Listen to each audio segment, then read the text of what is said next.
Hi, everybody, and happy Thanksgiving weekend to you all. I say weekend because this game is going to be played a few times over the weekend. You're going to hear us. I'm Tom King with Jason Roby. John Collins will be here soon to call the play-by-play of tonight's game. It's the annual North-South Turkey Bowl, which is now the Turkey Eve Bowl. And it is a chilly one at Stellos Stadium. We had rain throughout the day, but it is now not raining. It is dry, or at least it will be dry soon, and it will be cold as the temperature is falling. But that scoreboard, Jason Roby, that's filled with zeros right now, there's going to be some numbers put up there tonight. Yeah, you might have to call NASA in a little bit here to run the scoreboard. I'm fully expecting both of these teams to put some points on the board, some exciting football. Both of these teams run a spread offense, but they're very different styles in that North likes to run the football and South with Holland at quarterback throws it around a little bit, but also has a pretty strong running game. So I think you're going to see a couple of teams here tonight, Tom, that have had an extensive off-season prior to this game. You're talking anywhere from 2.5 to 3.5 weeks to prepare for each other. So I'm fully expecting these two teams to be fully loaded tonight. There's been a lot of idle time. Now, you had some years where you played this game 3 days time off. And you've had some years where you played this game 2 weeks time off, or even more, 2.5. What's it like when you have that much time, when you have a lot of time? You know, it's a difficult thing because you've got a lot of downtime. You've got to find ways to keep the kids engaged. And there are a lot of ways you can do that. There are things you can do in the weight room. You know, you can test your kids. Right. There are some things you can do outside of the realm of football, team building type things. And then obviously you might not practice every day during the week. On the other side of that, if you're coming off of a shorter time to prepare for this game, you're either coming off an emotional win or a very emotional loss, which also can be taxing. So they each have their pluses and their minuses, but it is a difficult thing. I'm sure both of these teams are finally ready to be able to hit a team in a different color jersey tonight. That's just it. North did an inter-squad scrimmage. I don't think South did, but they did a lot of different things to try to make it interesting over the course of the week. And I think that right now, if you had to look at this game, if you look at the first game, it was 8-8 at halftime.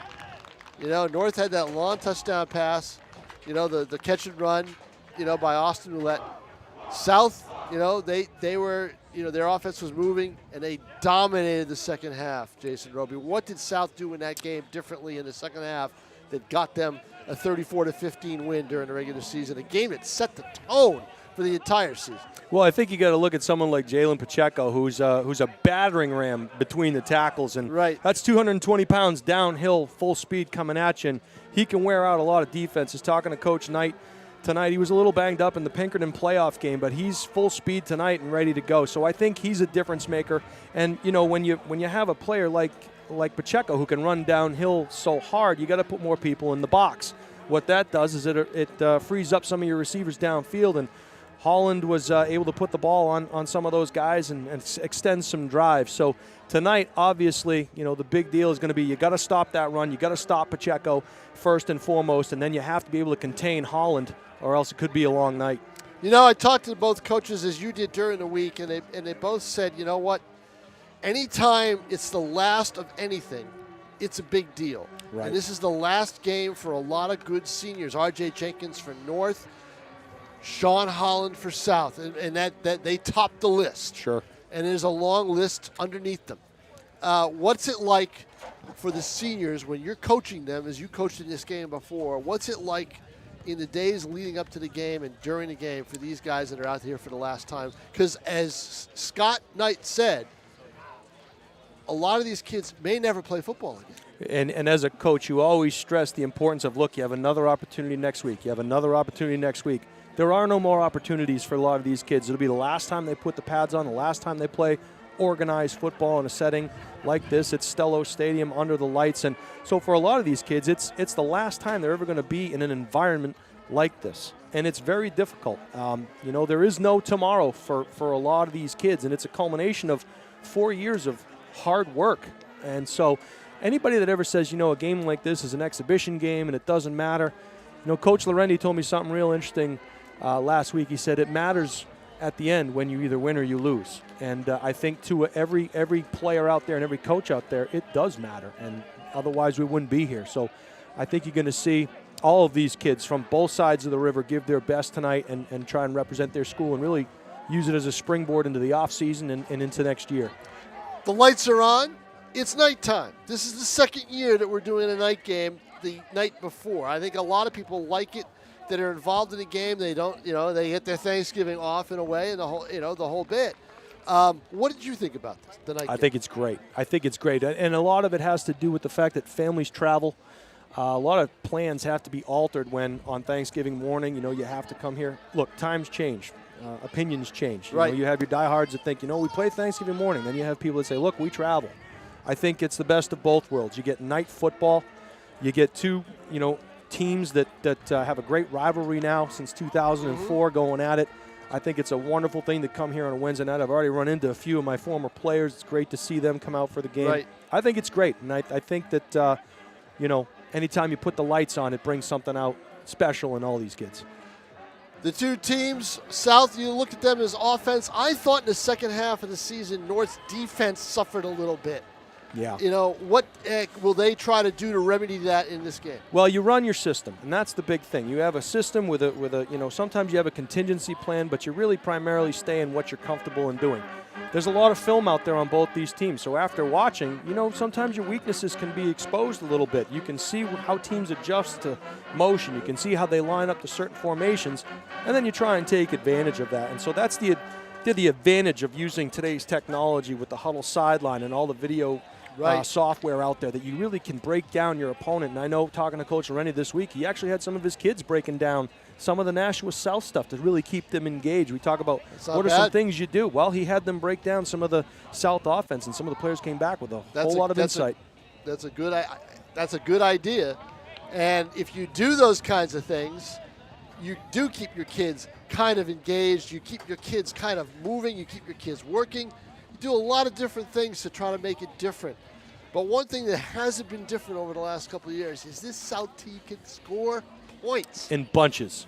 They can score in bunches. They, again, led by their quarterback, a 3-year starter, and Sean Holland. And he's shown the ability to roll outside the pocket and put the ball on people to the right side, to the left side, stay in the pocket, make people miss.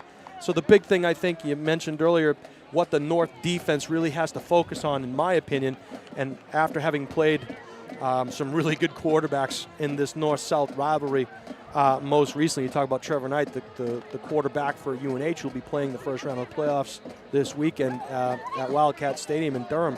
You have to stay in your rushing lanes. You can't get out of your rushing lanes. So as a defensive line, you got to play it like a kickoff, because anytime that Holland can break the contain, can get outside the tackles, he can beat you in a lot of different ways. So that, to me, first and foremost, is what the North defense has to be focused on tonight. Well, in that game, Sean Holland, in the regular season game, a 34-15 win by South. Sean Holland ran for 148 yards, and one touchdown, and he also threw for 189 and 1 touchdown. He was the difference in the game, and Dante Lorendi, the coach at Nashua North, thought that game springboarded Holland for the rest of the season. They made the playoffs. They lost to Pinkerton in the quarterfinals. And now both teams are here. They're here to play. And our man, Matt Neverett, was at both practices this week and talked to both coaches. Here's Matt Neverett talking with North coach Dante Lorendi. Coach, what's it going to be like playing this Nashua South team for the second time in the year? What changes in your preparation are you going to make? Well, obviously they're a lot better than they were when they first time around.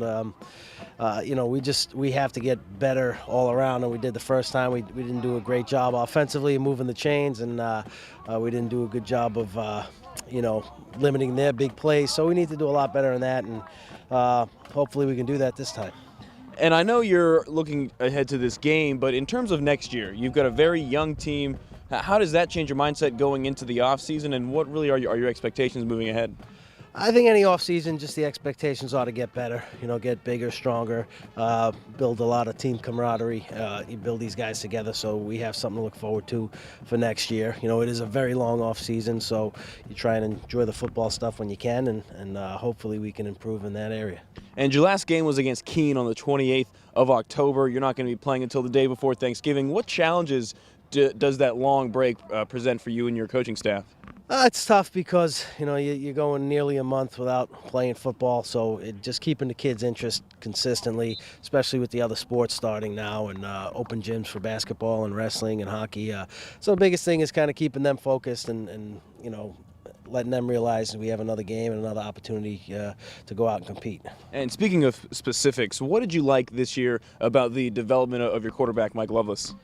Mike did a great job. He got better each week, really progressed, understanding the offense. So anytime you can have a guy who's hardworking, intelligent, get better every week, it's a bonus for us, not only as an offense but as a team. And Mike's got a great work ethic, and we're expecting him to have another great offseason. And what does this Turkey Bowl game mean for you? Obviously, a staple in the history of Nashua, but it's kind of changed over the years, and now you're playing the night before Thanksgiving, and the night game, I think it adds a little bit of an extra level of excitement. Yeah, I think last year worked out really well. Came down to the wire. We're used to playing Friday night, so I think the kids are accustomed to it. It was a great atmosphere. We think it'll be another great atmosphere again. And like I said earlier, it's just another chance to go out and compete, have a little bit of fun, hopefully get a chance to enjoy a good Thanksgiving if you get the win, and go out and always helps when you win this game. Nashua High School North football coach Dante Laurenti, thanks a lot for joining me. Thank you. All right, RJ Jenkins, you missed some time this year with some foot and ankle injuries. How fortunate do you feel to have this extra game to play and end your season about a month after your final regular season game? It feels good, Missing those games definitely hurt a lot because, watching my team lose a couple of times, it's not fun to watch. But I'm blessed to be able to have this last game, lucky to play against my rival school. I have a bunch of friends on this side, like Derek Down, Alex Miko. So it's fun one more time, play against some good friends, play with my good friends, and get one more win on the board. And in terms of specifics, what's your game plan going to be like facing this talented Nashua South team for a second time? Run fast, run hard, and do what coach tells you to do. Nothing new. Just doing things we did all year. Just trust the process, right? Yeah, trust the process. And you hinted on it a little bit earlier. How much added excitement does not only the Turkey Bowl game, playing against some friends and rivals, but now it's at night for the second straight year? Is it really all the perfect storm in your eyes? Yeah, because Thanksgiving, I don't really want to play on Thanksgiving morning because I want to eat. So you can't really focus on playing this game and then think about all the food you're going to have later. For the night before, it's everyone comes home from college to come watch the game, and then the next day you have Thanksgiving with your family. So it's real nice to have that scheduled day. RJ Jenkins, thanks a lot for joining me. Joined now by quarterback Mike Loveless. This was your first year really running the offense at the helm as a starting quarterback. What changes did you make from last year heading into this year, knowing that change in your role was happening? Just a lot of preparation in the offseason. Coaches run extra drills after practice, after workouts. That's basically it. And how special is this Turkey Bowl game to you, not only playing Nashua South for the second time, but getting to play on a big stage the night before Thanksgiving, way after your guys' last game? Yeah, it's super important. I mean, you got a lot of friends and relatives coming. I mean, the whole school basically goes. I mean, it's a big game. It's the last game of the year. It's the tone setter for next season. And what changes are you going to make on the offensive side of the ball facing Nashua South for a second straight time? We're just going to, make our blocks, do our reads, do our jobs. And I guess lastly, what challenges does having almost a month off between your last game and the Turkey Bowl, what challenges does that bring up? I mean, it's cold and we haven't played in a while, but we're out here working. We're working hard. Coaches have us prepared, watching a lot of film, breaking it down, going to the weight room a lot. We're ready. Mike Loveless, Nashua North, starting quarterback. And thank you very much, Matt Never. Some interesting stuff from Dante Laurenti, but I think the big thing for North this year, if they had a winning season, 5-4, but I think the most important thing is they developed themselves a pretty good quarterback in Mike Loveless. What are your thoughts on that? Yeah, Chicago Mike, they call him. Yeah, he was a real big blessing for the Titans. And coming into this year, there were some question marks for Coach Laurenti and his staff. Who was going to be the kid pulling the trigger? Because when you run an offense like this, you need a guy that you can count on. And Mike really proved to be that young man. He's had himself a terrific year. He's done some great things with his arm and with his legs, and has really led this team nicely. And Coach Laurenti is quick to point out that fact when he talks about his team and the success they've had offensively. They can put points up in bunches just like Nashua South can. And Mike Loveless gets a lot of that credit because it starts and ends with the play of the quarterback. Yeah, no doubt about it. And again, South has had that luxury with Sean Holland. They've had it for 3 years now. and that's going to be different to see someone else next year taking snaps. Do we have any idea who that might be? A young freshman. Coach Knight has indicated that they have a young man who's playing pretty well for them and does some nice things with the look team and things of that nature. I believe it's Chris Keefe. I'm not 100% certain. Well, we've seen Keefe out there before. It is a freshman, so, and yep. they feel really good about his speed. They feel really good about his leadership skills. And once again, which has been the battle cry for the South Panthers, is another young man that, if he does the job, can step in and play for 3 years. Well, another guy, young man who's done the job. And also, one other guy we got to mention before we go to Matt Never again is Curtis Harris, the freshman back for North. He is going to watch him in this game. I think he could be a surprise. Special player, no Definitely, question. no doubt about it. Matt Neverett also talked to Scott Knight and the Panthers at their practice. I was at one of their practices this week. Froze my you-know-what. It was just freezing outside. But Matt Neverett braved the cold, and he had some good interviews, and let's go to him right now. Joined now by head coach Scott Knight, playing Nashua North for the second time on the season. Obviously, you don't normally get that chance unless it comes in the playoffs. So what are you going to be looking for the second time around? Obviously, you guys won the first game, but what challenges does it present playing a team for the second straight time? One of the things is, we're both north more so than us. We're looking at like a couple-week layoff. So hopefully be sharp. I know the first time we played them, I thought we had some tough situation down in the red zone, and I thought we left some points on the board, and we aim to clean some stuff up, and I'm sure they're going to look at that, some of their opportunities too, and hopefully play a clean game and do a little better job taking care of the ball than the last time out. And for you guys, you scored 287 points in your last 7 games after only averaging about 10 in the first 2 games. What clicked for you in that Merrimack game especially? What clicked was the run game. I mean, once we the first couple games, and in not just the first couple games, but in our 3 scrimmages, we were trying to find our way in our run game. Sometimes it takes a little while to find out what you're good at, and as those weeks went on, we started figuring some things out and shuffled a couple guys around the O-line and got into a better groove and got into a comfort zone running the football. So once we got going with that, we knew we could throw the ball. And once we got going with that, some other things opened up, and special teams started playing a little bit better, and things started coming together. And you fell a couple of weeks ago to Pinkerton in your first round matchup. What adjustments are you going to take from that game heading into this Turkey Bowl matchup? Well, that's a tough one because the adjustments. Defensively, they're a wing T team, and we had an issue there. They ran a buck sweep, and we didn't play it right, and then a couple other guys got messed up because it was kind of a chain reaction of a chain of events that kind of messed us up on that side of the ball. But for the most part, most of the things we aimed to shut down, we did a pretty good job. It was just really 2 different plays. Will we defend these guys the same? Absolutely not. They're a different team. These guys are spread gun. They will throw a lot of 2-back sets at you and do some power run game and stuff like that. But it's a completely different type of offense. So it'll be a little different for us. Nashua High School South head coach Scott Knight, thanks a lot for joining me. Hey, thank you. I'm joined by Alex Amigo, and you've done a number of different things this year. Your coaches and teammates have found a number of different ways to get you the ball in space. How did your role progress throughout the year? I really think it was more of a team effort rather than a personal effort. Slow start to the season. First 2 games were losses. And then the Merrimack game, we really started to click as a unit. And I think ever since the Merrimack game, we didn't look back. And how has your advanced role in the offense, how is that factoring into the Turkey Bowl prep? It's really the same prep that we've had all year for most games. Obviously different schemes and all that, but just playing hard, playing 100% every single time, and I think good things will come if we play like we do. And you hinted at it, but what changed in that Merrimack game? You guys rattled off 7 straight wins after that, and really the offense especially looked a big change. Yeah, definitely. I think the Merrimack game showed what we were really capable of doing, and we didn't really show that in the first 2 games. But once we realized that we could actually put up some points, and our defense got together, and we were all clicking really well. And I think the Merrimack game was just a good example of what we were capable of doing, and we never looked back, and we just believed that we could do it every game. Looking ahead, what does this Turkey Bowl game mean for you personally? Personally, I'm just taking it as another game. Obviously, it's a special one because it's my last high school football game ever, and I'm really going to miss playing with all these guys and my team, and it's going to be a lot different next year not being on the field in a purple jersey. Thanks a lot for joining me. Thank you very much.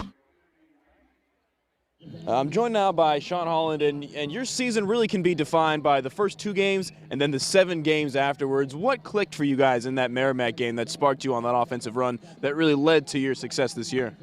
We were just really practicing hard all year, and we just caught our break in the Merrimack game, and that kind of spurred into the rest of the season. So we were a good team. We have a lot of seniors coming back, so that just kind of led to that experience. And we saw in the second half of the season we definitely played well. So. And what does a Turkey Bowl game mean to you personally? Oh, it's definitely a big game. It's tradition. We play them every year, so we definitely out here to win, and we're looking forward to it. So what does it mean to be playing your last game in a Purple Panthers uniform? Oh, it definitely means a lot. You build relationships with people over these 4 years, and Turkey Bowl there's always family comes and all that stuff, and teachers and former teammates. So it's great to see them. So it's definitely an important game for me and the rest of the team. Sean Holland, Nashua South quarterback. Thanks a lot for joining me. Thank you very much. And thank you very much, Matt Never. Some interesting stuff, as always, from Scott Knight, who I think with Scott Knight you ask him one question, and that's all you need, because he just goes right on. He likes to talk and give you information, and he gave Matt Never plenty of it there. But I want information from you, Jason Roby. The first Turkey Bowl, which is going to be aired tomorrow, first North-South Turkey Bowl, which is going to be aired tomorrow at noon, Thursday at noon. And that is going to be something to watch. Yeah, that'll bring back memories. Yeah, so you sure tell does. me some of your memories. I'll tell you a little story about that. That was, and Nashua ETV has been doing a great job, Pete Johnson, of putting all the games on. And one of the games that was missing was the first ever Turkey Bowl played between North and South. Right, which we did with TV13. Back at TV13 in 2004. And yourself and Coach Hardy, the South coach for many years, did the play-by-play. And that game was never shown. Nobody had a copy of it. And I ran into Billy Munson, who happens to be the offensive coordinator for Nashua South. Now, you actually just saw him in the background during the interviews. And I said, Billy, do you have a copy of that film? Because Billy played his first 3 years as a Panther, and then his last year he played as a Nashua North Titan. So he played fullback for me in that first ever Turkey Bowl. Rushed for a touchdown, had a great season for us. And, yeah, that game was great. Did you trade for him? It was well. He said, I don't remember that. We gave him some credit. I did a story on him when he was a Panther. Yep. And he scored the winning touchdown in that very cold semifinal game over at Manchester West against Manchester Memorial. All the games were played at Memorial that year. It was a Friday night game. And it was cold. Yes, Boy, was it cold. Billy Munson. I remember being upset when they moved it to a night game. Yeah. Billy Munson rips off a nice run and scores what happens to be the game-winning touchdown for us. And I ran into him a couple of weeks ago, and I said, hey, do you have a copy of that Thanksgiving Day game? He says, I do, on VHS. And I said, wow, they still have those on. We found a couple of machines, and Pete Johnson was nice enough to take it and make a copy of it. And so the folks will be able to relive that very first Turkey Bowl game, a 33-14 Nashua North win, which is also great. So well. Which is also great. But right. It was really the first of what happened to be many great games, not just on Thanksgiving, but great regular season games. We played them in the playoffs back in 2010 in the semifinals, yes. And we had a 56-49 game here back in 2009, which was a great game. We have had some great battles regardless of the records. So hopefully you're going to see another one of those games here tonight. But I think there was 1 year. It was, I think, your next to last one, where you had a quarterback, and I don't remember the name, and he got hurt, and then he came back in and scored the winning touchdown. Yeah, he threw the winning touchdown. He threw the winning touchdown to Philinau and out of the backfield, and his name was Brendan Martin. Yes, he was an outstanding young man. And he was a character. He was great. He was a fun kid to talk to. Boy, he played hard, and he was a fun kid. And that was a team that we beat the Trevor Knight-led Panthers. It was like 14-10. It was 14-13. They missed an extra point. They missed an extra point. We made both of ours. And classic game. It came down to the last play where Trevor was scrambling in the back and threw a ball 50 yards up the field, desperation time, fell incomplete in the end zone, and we stormed the field like we had just won the national title. It was a great game. And that's the way that feeling was. I think that feeling last year. Yeah. When a great game. When they ended up the great goal line stand, stopping Levi Goslin inside at the 1 yard line. Right. You know, for South, and North was favored in that game. South came in and defensively just played. It was an up and down game. Back and forth. But that goal line stand, incredible. Yeah, What and happened. it was a great way to end, and a great way to end the first night game that was played. And it was a great springboard, I think, for Nashua South heading into this year. You know, they rode the wave of that game, and it led them to victory. So, John Collins now joining us here on Nashua ETV. John, good to see you. Happy pre-Thanksgiving. Thank you. Same to you, Jason. Thank you, sir. You got your reading glasses? Yeah, I got them. You don't need them. They have Bob Bates rosters Oh here. my gosh. If I knew that, I would have just started. I texted you that we have it. Sorry. Should have looked. Yeah, I was right, scrambling. exactly. I was driving, so I didn't read anymore. It sounds like he was just running the stairs. Yes, I did. I got my pre-Thanksgiving run in. There you go. All right, guys, we're going to break now for the national anthem.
Ready for some football. Great job done by the South Band as the national anthem has been played. Bob Bates, who is doing the game here tonight on the PA because Jason Roby's working for us, is got his signature trademark announcing going on. And John Collins, I'm going to turn things over to you as I will see you guys midway through the first half.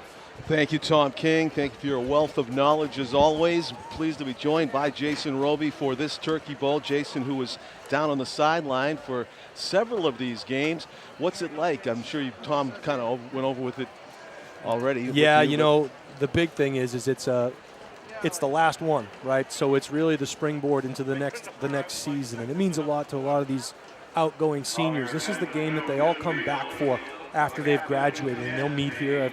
As I mentioned to Tom earlier, you have a chance to. You're seeing some handshakes. You do. That's a good sign. That's a good thing. That These was kids in the know news, each other. Baker Mayfield, and all that's, that. you know, yeah, exactly. No Baker Mayfield out there. But this is the culmination of 4 years of hard work for all these young men, and it's going to be a good, hard, clean game. And I think the biggest thing for me is, and Tom mentioned it earlier, you know, you get to see generations of kids. You know, you have, I mentioned Christian filling out earlier, and his brother. His brother played for me as well, and the Goslin brothers played for me. And, you know, you see all these kids come through the program, and it's just an exciting time. They all come back, they all watch the game, and they all meet here to go do, you know, have an eggnog maybe later in the evening. And it's a good thing, you know, to bring the party, to bring the kids back to the city. With their backs to us, the Purple Panther senior captains are Jarrett Buren, Alex Amigo, Derek Chiavelli, and Sean Holland. Only Kyle Reeder, number 72, was not out there. Right, I think, and you can only bring 4, I think, out onto the field. So I'm not, you know, Scott Knight mentioned that all of his guys are healthy, so I'm sure Reeder's probably in there somewhere. He's a very, very tall young man, so I'm sure we'll see him soon enough. And Ryan Jenkins and Bryant Montmany out there for the Titans to determine who will get the opening kickoff here of the 2017 Turkey Bowl being played. I think it's the second year it's been played on the eve of Thanksgiving, a night game. It was a typical wet and chilly November day here in southern New Hampshire, but the downpour stopped. That's a plus. And you know that makes for a better game. Obviously, with the field turf they have down there, you're not going to have any issues with the turf and grass ripping up, so that's good. But also, you want to see a nice, clean game. And you know, after watching Nashua South a couple of weeks ago against Pinkerton, they turned the ball over, I think, 5 or 6 times in that game. And you know, hopefully, because it's not wet and it's good conditions and it's a last game, we'll see a pretty clean, efficient game here tonight. As the Titans line up to kick off to the Panthers. It was exactly 2 months ago that these two teams squared off here at Stellos on a September 22 contest that was won by South. They defeated North 34-15. A lot of football has been played since then. South ended up with an overall record of 7-2. North at 5-4. And we'll have the opening kickoff here. North's number 18, Caio Campo, will be teeing it up and kicking it off from the 40-yard line. As you can see, as we look down the line of the Nashua North kick coverage team, it's fielded at the 22-yard line. A quick dance and a spin, maybe a run back of about 4 yards to the 26-yard line. It'll be 1st and 10 for the Panthers. Campo's kick, a rainmaker right there, allowed the Nashua North Titan kickoff team to get down the field and really limit the return to 1 yard. So they'll set up shop on their own 26, but great coverage by the kickoff team of the Titans. Multiple camera angles here on Nashua TV for the 2017 Turkey Bowl. Right behind us, executive producer Pete Johnson calling the shots, and we're looking forward to some great looks, great angles, and up-close views of the fans and the players here at this rivalry game. Sean Holland will hand off the opening snap on offense. It is a run up the middle for a short gain. Number 30 on the carry was Jarrett Beering. Yeah, Jarrett Beering is a real good player, solid player. Coach Knight says one of their best. And South will come out in a spread formation, very heavy on the trips to one side, single receiver to the other side. We'll see what they have dialed in for 2nd and long. They'll check the play. Sean Holland, who has been a thriller of a quarterback to watch here on Nashua TV in all the games that we've done. Handoff, this one turns into a rugby scrum, a step beyond the line of scrimmage, and it's going to be 3rd and long. And I'll tell you what you saw right there is North is lining up in a 5-2 defense, which is a pretty difficult front to block when you have all 5 offensive linemen covered up. So they came out in something a little bit different, back to their 3-4 look, I believe, but they were in a 52 the play prior to that. And it looks more like a 42 to me. There's a 5 in there. Holland, straight drop to pass, flushed out of the pocket to the left. He's going to run it now. He's got a 1st down as he gets out of bounds at about the 40. One of the things you see there, John, it was a 3-4 defense. The way you know that is because they have a stand-up defensive end, which is really like an outside linebacker, and 3 interior guys down. They do cover the center up, but so it is a 3-man front with a guy up extra in the box. And one of the things you talked about pregame is you got to play your lanes. And right there, it looked like the right side of the North defense just gave Holland the edge, and he turned it into a 1st down. Holland takes the 1st and 10 snap in the shotgun. Scrambling to his right, he finds Beering. Beering dances around one tackler, gets tripped up and falls forward for a nice gain. Yeah, right there, just using his legs to turn nothing into something, and a great shoestring tackle there by junior for the Titans, sophomore Ryan Ali made a great shoestring tackle there, or else that would have been a bigger play for the Panthers. Yes, the tackle was made after a 7-yard gain by Beering on the pass reception from Holland. It's 2nd and 3, rolling to his left. Holland's got a blocker, and he's going to take advantage as he goes beyond the 1st down marker to gain and gets driven out of bounds, but not till he gets a gain of about 10. And what you're going to see there, John, is, and I think this is going to be a huge factor for the Titan defense tonight, is Holland likes to roll to his left. He rolls very well to his left and throws against his body, as we've seen all year. The Titans have to account for that edge, and by edge I mean the exterior part of that defensive line. You cannot let him break contain. So far, the plays that have been successful is because he has broken contain.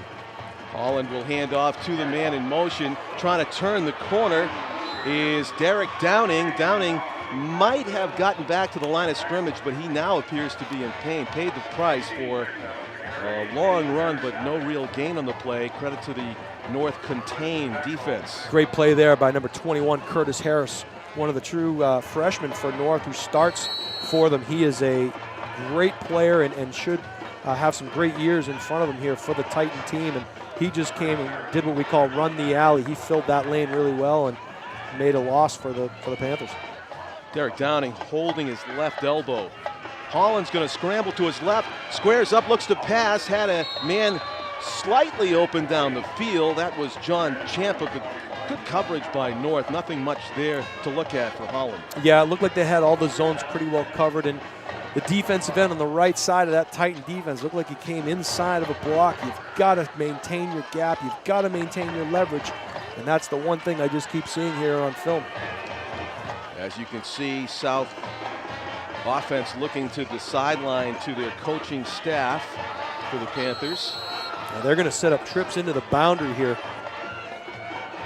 It is 3rd and long, 3rd and about 12. They need to get to the 32 to get a first down. Holland with a straight two-step drop, looking to throw straight down the field. He's got a man wide open. It is complete to the 5. Touchdown, South, a completion. It is Sean Holland to Alex Amigo for 44 yards and a touchdown. Amigo ran right down the hash, wide open in that particular play. Holland stayed in the pocket. So they set up a nice pocket around Holland. He kept his feet, he kept his composure, and hit him with a big one right down the seam. Looked like broken coverage there for the Titans. Yes. Amigo got wide open downfield, and he actually had to pull up for the pass, which was a wise play. I mean, you don't have to be perfect when you get that wide open, and Holland put it there for the 44-yard score. The kick after the touchdown is good. I think one of the things there too, John, I want to make sure I don't speak out of turn, but you know, sometimes your defense is set up. You're a field or you're a boundary defense, and South set their offensive play into the boundary. And so North may have been outnumbered or may have not been in the ideal coverage from the boundary part of their defense. And they'll have to fix that, or else it's going to be a long night, because Holland had all night to throw that ball, and as you said, wide open down the seam. Alex Amigo makes it 6-0, and then Josh Martin with the extra point, 7-0 lead for the Panthers. And that took just under 3 minutes off of the game clock here in the first quarter. So South strikes first. They won the regular season matchup 34-15. Of course, North doesn't want them to run away with the Turkey Bowl game, where memories are made. And while we have a little bit of a break, congratulations to the Winnicott Warriors, the Division I champs. Talk about a memory-making season for them. They took Pinkerton out behind the woodshed, and that was a bloodbath. And that's a good Pinkerton team, a real good Pinkerton team. I just think it was Winnicott's year. You know, they have a very, very good team. They're well coached. We used to scrimmage them all the time, and had a couple of games against them, and you always knew you were going to be in a good old-fashioned brawl when you played Winnicott. End over end kick by Martin is fielded at the 15-yard line, looking for an opening that just isn't there. The return man for North, I believe that was number 3. Yeah, it looked like Ryan Ali again, young sophomore but he hung for the on. Titans. He hung on, and you know the kicking game again going to be a huge factor in tonight's game. Missed and made extra points, kickoff coverage. All those things are huge components of the game that you really can't overlook, and you really get to spend a little extra time on them when you have such a long layoff, as both of these teams did. 1st and 10 on the 27-yard line for the Titans in their first offensive possession of the game. As you know, if you just saw, the Panthers ate up 3 minutes with their opening drive and ended up with a touchdown. That run play goes for maybe a yard. It'll be 2nd and 9. That was freshman Curtis Harris again, and he's been getting the bulk of the carries lately. R.J. Jenkins banged up a little bit at the end of the year, so Curtis Harris forced the duty. He's done a nice job. And we will see if North goes to the pass right away here on 2nd down. They don't. The handoff is to Jenkins, and he is stuffed near the right side of the line. It's going to be 3rd and long. Like to see Jenkins get himself established here early on, because in order to have success in the passing game, you really need to establish the run, and North is a heavy run team. 3rd and long here for the Titans. 8 yards to be exact, they say. Straight drop for Lovelace, throws way down the sideline, and it is incomplete. A couple steps beyond and to the right of the intended receiver. It'll be 4th down in a punting situation for the Titans. Coach Knight of Nashua South indicated that, they're going to try to take some shots with Willette down the field, and they did right there. They caught him with one the first meeting, and South was ready for it this time around as they send 2 safeties back to return this punt. Austin Willette, number 5, the main weapon when the Titans go to the air. The punt, low, wobbler. It's going to be bouncing in free space here. Now South just gets away from it.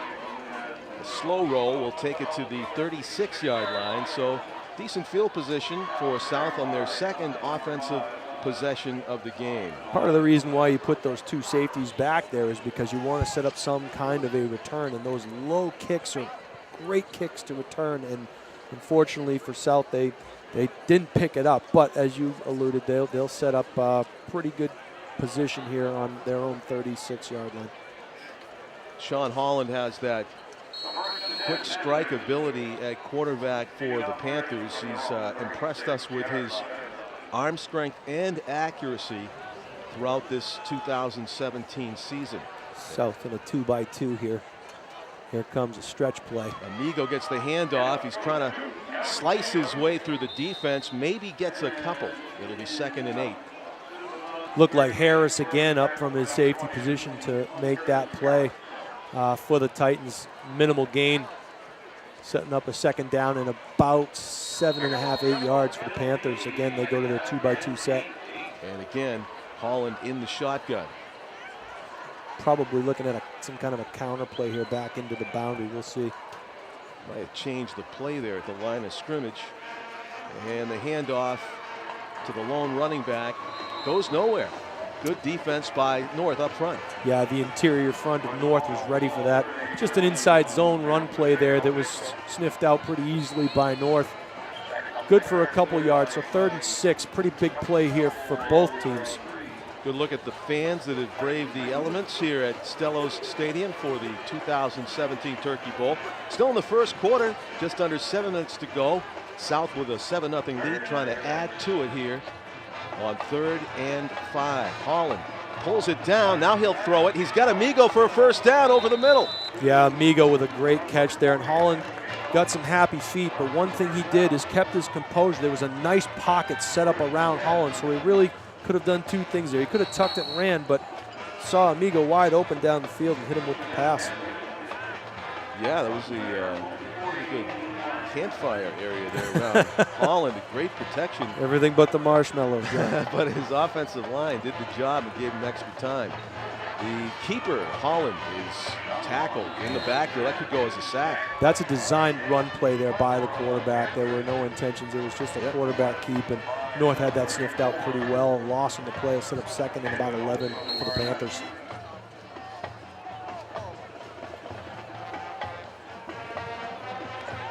.6:05 remaining 1st quarter.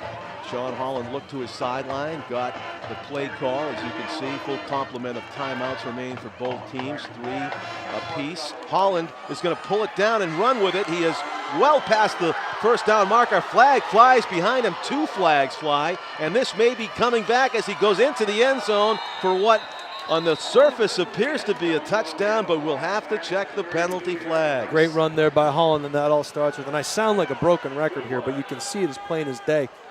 They're not keeping contained on the perimeter of the defense. You've got to keep contained and keep them in the pocket. You got to pick your poison. We got a holding on the Panthers, but that particular play, that's a spot foul. So we'll see what the yardage happens to be here. But one of the things I think if we look, I think it was a face mask when the indication was it a face mask? I thought maybe a hold. Yeah, holding call right there. But one of the things that you have to consider, it'll be 2nd and short here, so this is a chance when you really want to take a shot deep. So we'll see what they do, either go for the 1st down or take a shot, because you can always come back. You're in 4-down territory essentially. You have 2 shots to get a yard after this play. A 48-yard touchdown run by Holland comes off the board. They do it from the spot of the foul, which means it is 2nd and 1. Holland's going to do the handoff here. It's a first down. And then some. And sprinting past the defenders into the secondary. Number 31 is Julian Gonzalez? No, Jalen Pacheco. Jalen Pacheco. Yeah, talking to Coach Knight before the game, and Jalen was a little bit banged up for that semifinal game, or excuse me, quarterfinal game against Nashua South, and you know, he's at full strength now, so I think you just saw a pretty strong run there through the interior of that Nashua North defense. Pacheco is back there with Holland again. It's a keep, it's an RPO. Holland to keep it. With a nice gain on first down. As we've talked about before, you have the option to either run the football or throw it to the perimeter based on what the coverage in the secondary is doing, and the corner stayed on the number 1 receiver, so Holland ate it and carried it for a nice gain on first down. So 2nd and 3 for the Panthers. Again, Sean Holland looking to the sideline to get the play call. He's got Brian Pacheco standing right beside him, and he's going to throw to one of his 3 receivers, split to the right. Downing turns the corner at the 5, and he's into the end zone for a touchdown. A 13-yard swing pass to Derek Downing for the Panthers' 2nd touchdown of the game. You'll see right there that North had a couple of chances to tackle him for little or no gain. They missed those tackles, and he goes in for the 13-0 lead. So right away, you know, South showing the ability to do it on the ground and through the air. North will have to make some adjustments, and sometimes, you know, your best defense is having an offense that can stay on the field. So these 3 and outs for Nashua North are going to have to be limited today. They're going to have to move that football. And Martin rifles that one through off of his right leg. It's a 14-0 lead for the South Panthers. Some alliteration going on. This is the education station. I want to point out Alex Amigo and Derek Downing with your touchdown catches for the Panthers so far. And those are 2 of the main weapons that Holland has at his disposal. And anytime those 2 guys are having a good day, the other team is usually in a bad place, and right now it's 14-0 early, and North certainly not out of this game. As we saw a year ago, that, you know, both teams back and forth and came back from deficits, both of them. North just has to have a good return here, and really, I think the key for them to stay in this is to at least have some success moving the football. You know, the way South's schedule was set up, Salem and Pinkerton right off the top. That's their only 2 losses. Right. They ran the table after that. They lost to 2 teams all year, Pinkerton and they and were Salem. 2 really 2 good of the better teams. teams. Yeah. So they really put it together offensively, especially in the games that we have covered. The run back is to the 27-yard line, 28, and it'll be 1st and 10. Ryan Ali again on the return for the Titans. Good coverage by the Panthers. Great coverage by the Panthers. Titans will have a long way to go, and Ryan Ali is a young man who's a great athlete. I have him in school and in phys ed classes and so forth, as well as as Curtis Harris. And it's fun to watch these 2 kids, and the future of North football is certainly bright with those 2 young men. So Mike Lovelace brings his offense out onto the field for only the 2nd time in this game, trailing 14-0. Lovelace fakes the handoff, throws a drop pass into the flat. It is good for a first down. Now that's a great play right there. That was an RPO, but it was not designed to go to the man closest to Lovelace. It was a 2nd level play, which is a great play. A drag from the backside, it looked like, and man was wide open on the play. The linebackers got sucked up, and Montmany was running free on the crossing route. First down for North. Great play, good design. Got a whistle here, and looks like an equipment issue. Maybe a young man missing a knee pad. Let's see, or maybe he's bleeding. I'm not sure. So that was 17 Nick Balla, comes right? off, and in his place will be number 82 Nick Scalera, who was split wide to the left near side. Lovelace, 1st and 10 from his own 38-yard line. He's going to hand it off. No, he's going to keep it. Lovelace has got a blocker. Montmany's out in front. Lovelace has got a first down. He's to the 40. A flag flies behind him, and it might negate part of this nice run by the North quarterback. Boy, I hope not. That could be a ticky-tack foul, but we'll see.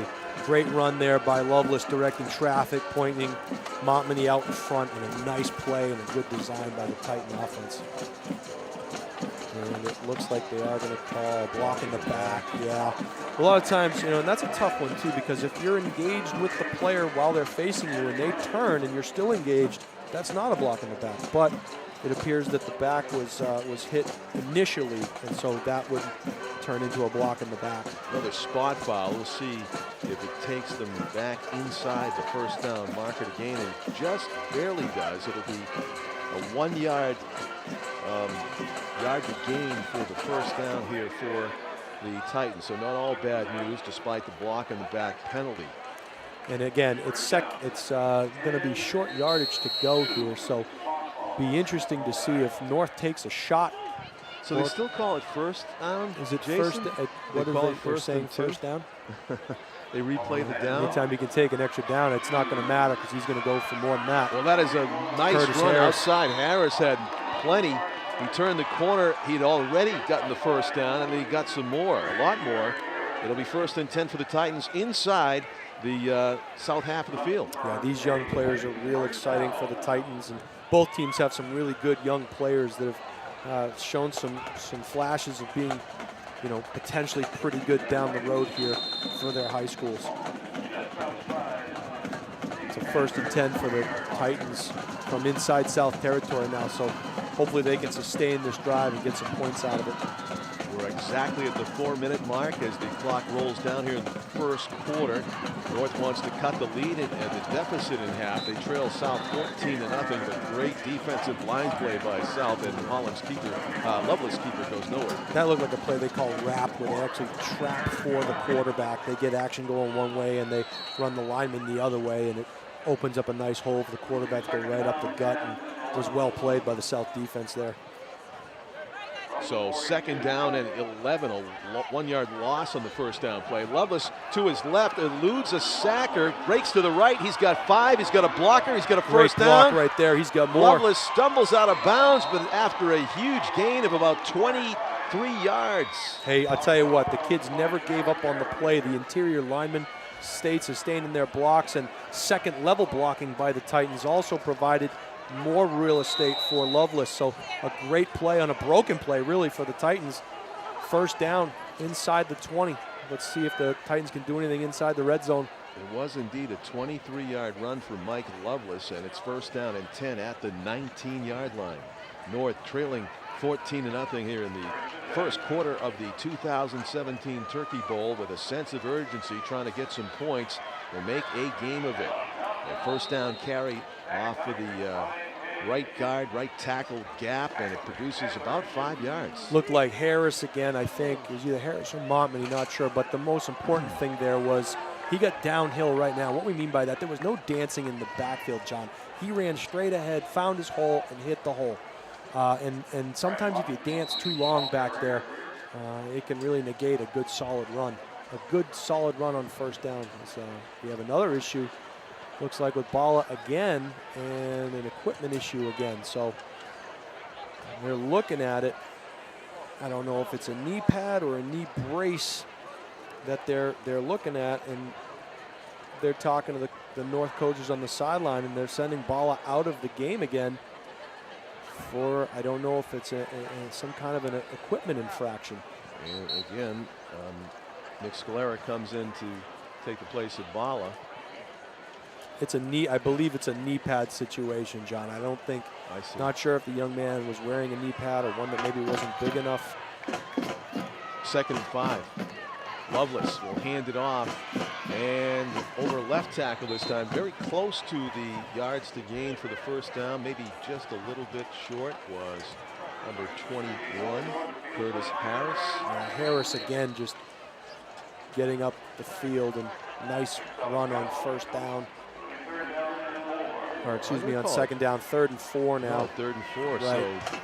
So South's defense did better on that than I gave them credit for. Now it's going to be probably 2-down territory for North, but 2 downs to get 4. We'll see what they have dialed in. Montmany. See too much dancing, and when you dance, the problem is the cavalry's coming. Yeah. Take what you can get, because what happens is, and it's hard to understand this as a kid sometimes, see, he's going to dance here, and if he just keeps running, He'd be He better might off. be, because now it's going to be 4th and 2. You're not going to get the first down, but you're Yeah. going to be a lot closer. Now you've got 4th and 4 still, so you don't have anything to show for that particular play.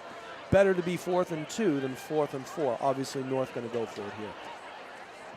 They haven't thrown the ball much, Jason. Not yet. Yeah. They've had the RPO, which was really good for them, the second level pass to across the middle, and one deep ball to Willette, and that's been it. So 1 for 2 right now, I believe, and they'll call timeout and talk it over. Hey, I get this magazine called American Automobile Association. You have to point out the leaf. You Yeah. look at the back pocket of Brian Montminy. There it is. Very good. Number 27. I don't know if we can see him on the camera here, but it's oh, maybe he knocked it. Okay. Oh, he's right behind. I this saw thing it. there, Well, yeah. 'tis the Anyway, season, It is right? the It's, season. Yeah, that's a good indicator. It is just about Thanksgiving. It's tomorrow. Happy Thanksgiving to everybody out there that's watching. The holiday stroll, I believe it's this Saturday at 5 o'clock. They light the Christmas tree City in tree, Railroad right. Square, and they expect something around 30,000 Boy, I saw an people. aerial view picture of that stroll, and my goodness, there are a lot of people in attendance, and it's 24th annual. It's great for the city. It brings a lot of business into Yeah. the downtown area, and it's nice to see, you know, the folks come out in droves for it. Yeah. And talking about nice things for the city, you know, we were out on the field earlier today looking at this facility and the trees in the background and this beautiful field, the second turf that the stadium has had as part of a grant that was written for the New England Patriots to help put this turf in. And we're very, very spoiled here, for sure. Very fortunate. And something to give thanks for. Mike Lovelace rolling to his left, looking to pass. Now he'll dump it over. It is complete. Touchdown. Falling across the Great goal play. line was Matt Wall. Yeah, and you'll see here Lovelace looking and making sure that he wasn't over that line of scrimmage and gets the ball complete right next to the end zone to Wall, and he falls into the end zone. So now we've got a game. The thing we talked about, John, was they've got to get some points off of this drive, if for no other reason than to keep Holland and that South offense off the field. So the best of both worlds here. They come away with points, number one, and number two, they keep the South offense on the sideline. The extra point by Caio Campo is up, and it is good. So it is a 14-7 game with just under a minute, 50 seconds to go in the first quarter. North's offense produces the points they need to stay in this football game. And a nice drive, a lot of good plays, and you mentioned they hadn't thrown the ball, and they run a great play, and that was reminiscent of a play we ran back in 2012 in the Turkey Bowl that actually, and Tom and I talked about it, actually won us the game. Our quarterback, Brandon Martin, threw a little swing pass out to Christian Filanow and ended up being the game winner for us, 14-13, and that particular play right there brought back some memories for sure. Mike Lovelace making it happen. He sprinted it out to just about the line of scrimmage, made the right decision. He drew the defenders toward him. He dumped it inside to Matt Wall, number 80, the junior receiver, just ahead, and he twisted over the goal line for 6 points. So Caio Campo will tee it up at the 40. Yeah, this really is a game of momentum. And right now, North riding high. They'll probably what we call a pooch kick again over to the side, and they do a little bit deeper and a low kick, which could turn into a decent return for South if he gets vertical, and he does. Fielded at about the 25 and returned to the 35. Good coverage there, though, on a low kick. By number 45, and that is Anthony Agor, senior. Gets a touch here in the Turkey Bowl. Makes the most of it, and he gets a great field position for his offense. Question is, you're talking about momentum. The real way to surely keep it is get a defensive stop for the first You time. need a stop here, whether it's a turnover on downs. It doesn't matter. You need a stop here if you're the North defense, and that'll go a long way because you'll enter the second quarter with the ball. Easier said than done with this potent South offense. Holland throws it wide open, hit on the run. In stride is Brendan Frost. Frost is inside the 30. So one of the things you'll see there, John, is if Holland stays in the pocket, the ball is being thrown in the middle of the field. When he rolls, he's throwing to the sideline. Right there, he stays in the pocket, and right in the middle of the field goes the receiver, and huge gain there for the Panthers on first down. 37-yard pass from Sean Holland. And it is a 1st and 10 at the 28. Holland straight drop, hit from behind as he throws it, and he was underthrown as a result. A good chance for the North to pick one off. Great pressure on the quarterback. Yeah, that good time. pressure up front by the Titan defense, and you saw right there, Harris in the window. Looks like we have a holding call against that front, protecting the quarterback. And it looks like Dante Lorende is going to accept the penalty. The head coach in North wants to push South back. Rather than 2nd and 10 from the 28, it'll be 1st and about 20 from the 38, I believe. Is it a 10-yarder? Yeah, it should be a 10-yarder, and real estate is what Coach Lorende is looking for here. Yeah. So if North can repeat that kind of pressure, that they have hope. no question, no question. And it looked like they had the right coverage dialed in there too, because that ball almost picked off in the middle of the field. A little underthrown. It just went over the hands of Harris. That pressure coming from the blind side for Holland as a right-handed quarterback. He will turn his back to the far sideline there. Throws to the left this time. Hit after the catch was Agor. Anthony with the reception at about the 35. Yeah, Agor running a slant route there from the outside to the inside, and as a defensive back, you've got to maintain inside leverage on that receiver. Otherwise, they'll go right back to it. So it'll be 2nd down and 8. And that ends the first quarter of play here in the 2017 Turkey Bowl. As you can see, your score, South 14 and North 7 as we go to the second period. And the teams will switch sides. And you coached many games here at Stellos, and there's no real advantage either way. No, here, right? No, it's we've won games on both sides, and we've yeah. lost games on both sides Going too. left to right, right to left. It doesn't matter. It's home, and Yeah. the kids know that. And you know what locker room you're in, what side you warm up in. You know, it doesn't really matter. You're at your home field, and you're playing against guys that you know really well. You might even have some classes with them because the schools go back and forth. Some of the classes offered at North aren't offered at South and vice versa. So these kids all know each other real well, and a lot of them play against each other in basketball and track and field and other sports. So they all know each other. And it's great to see the alumni come back. As you were just speaking, the young man, Brandon Karkanis, who was our quarterback in those championship game runs in 2009, 2010, just walked by me. And it's nice to see what these guys are up to and how they've, they used football as a springboard, and now they're now in society making positive contributions in the workforce, doing great things. And that's really what this is all about. That's the great thing about Thanksgiving football is the alumni come back and you get to see how these kids are doing. I remember saying young Master Karkanis' name there, Brendan Karkanis. He was a good one, John. He still looks young enough to be in high school to me. He was a good one. He was. He was a terrific player. Sean Holland will lead his offense on 2nd and 18 here. Straight drop. Yeah. Now he scrambles. Holland has lots of room. He is to the 10. He is in. He ran out of bounds at about the 5 or 6 yard line. Yeah. Let's see.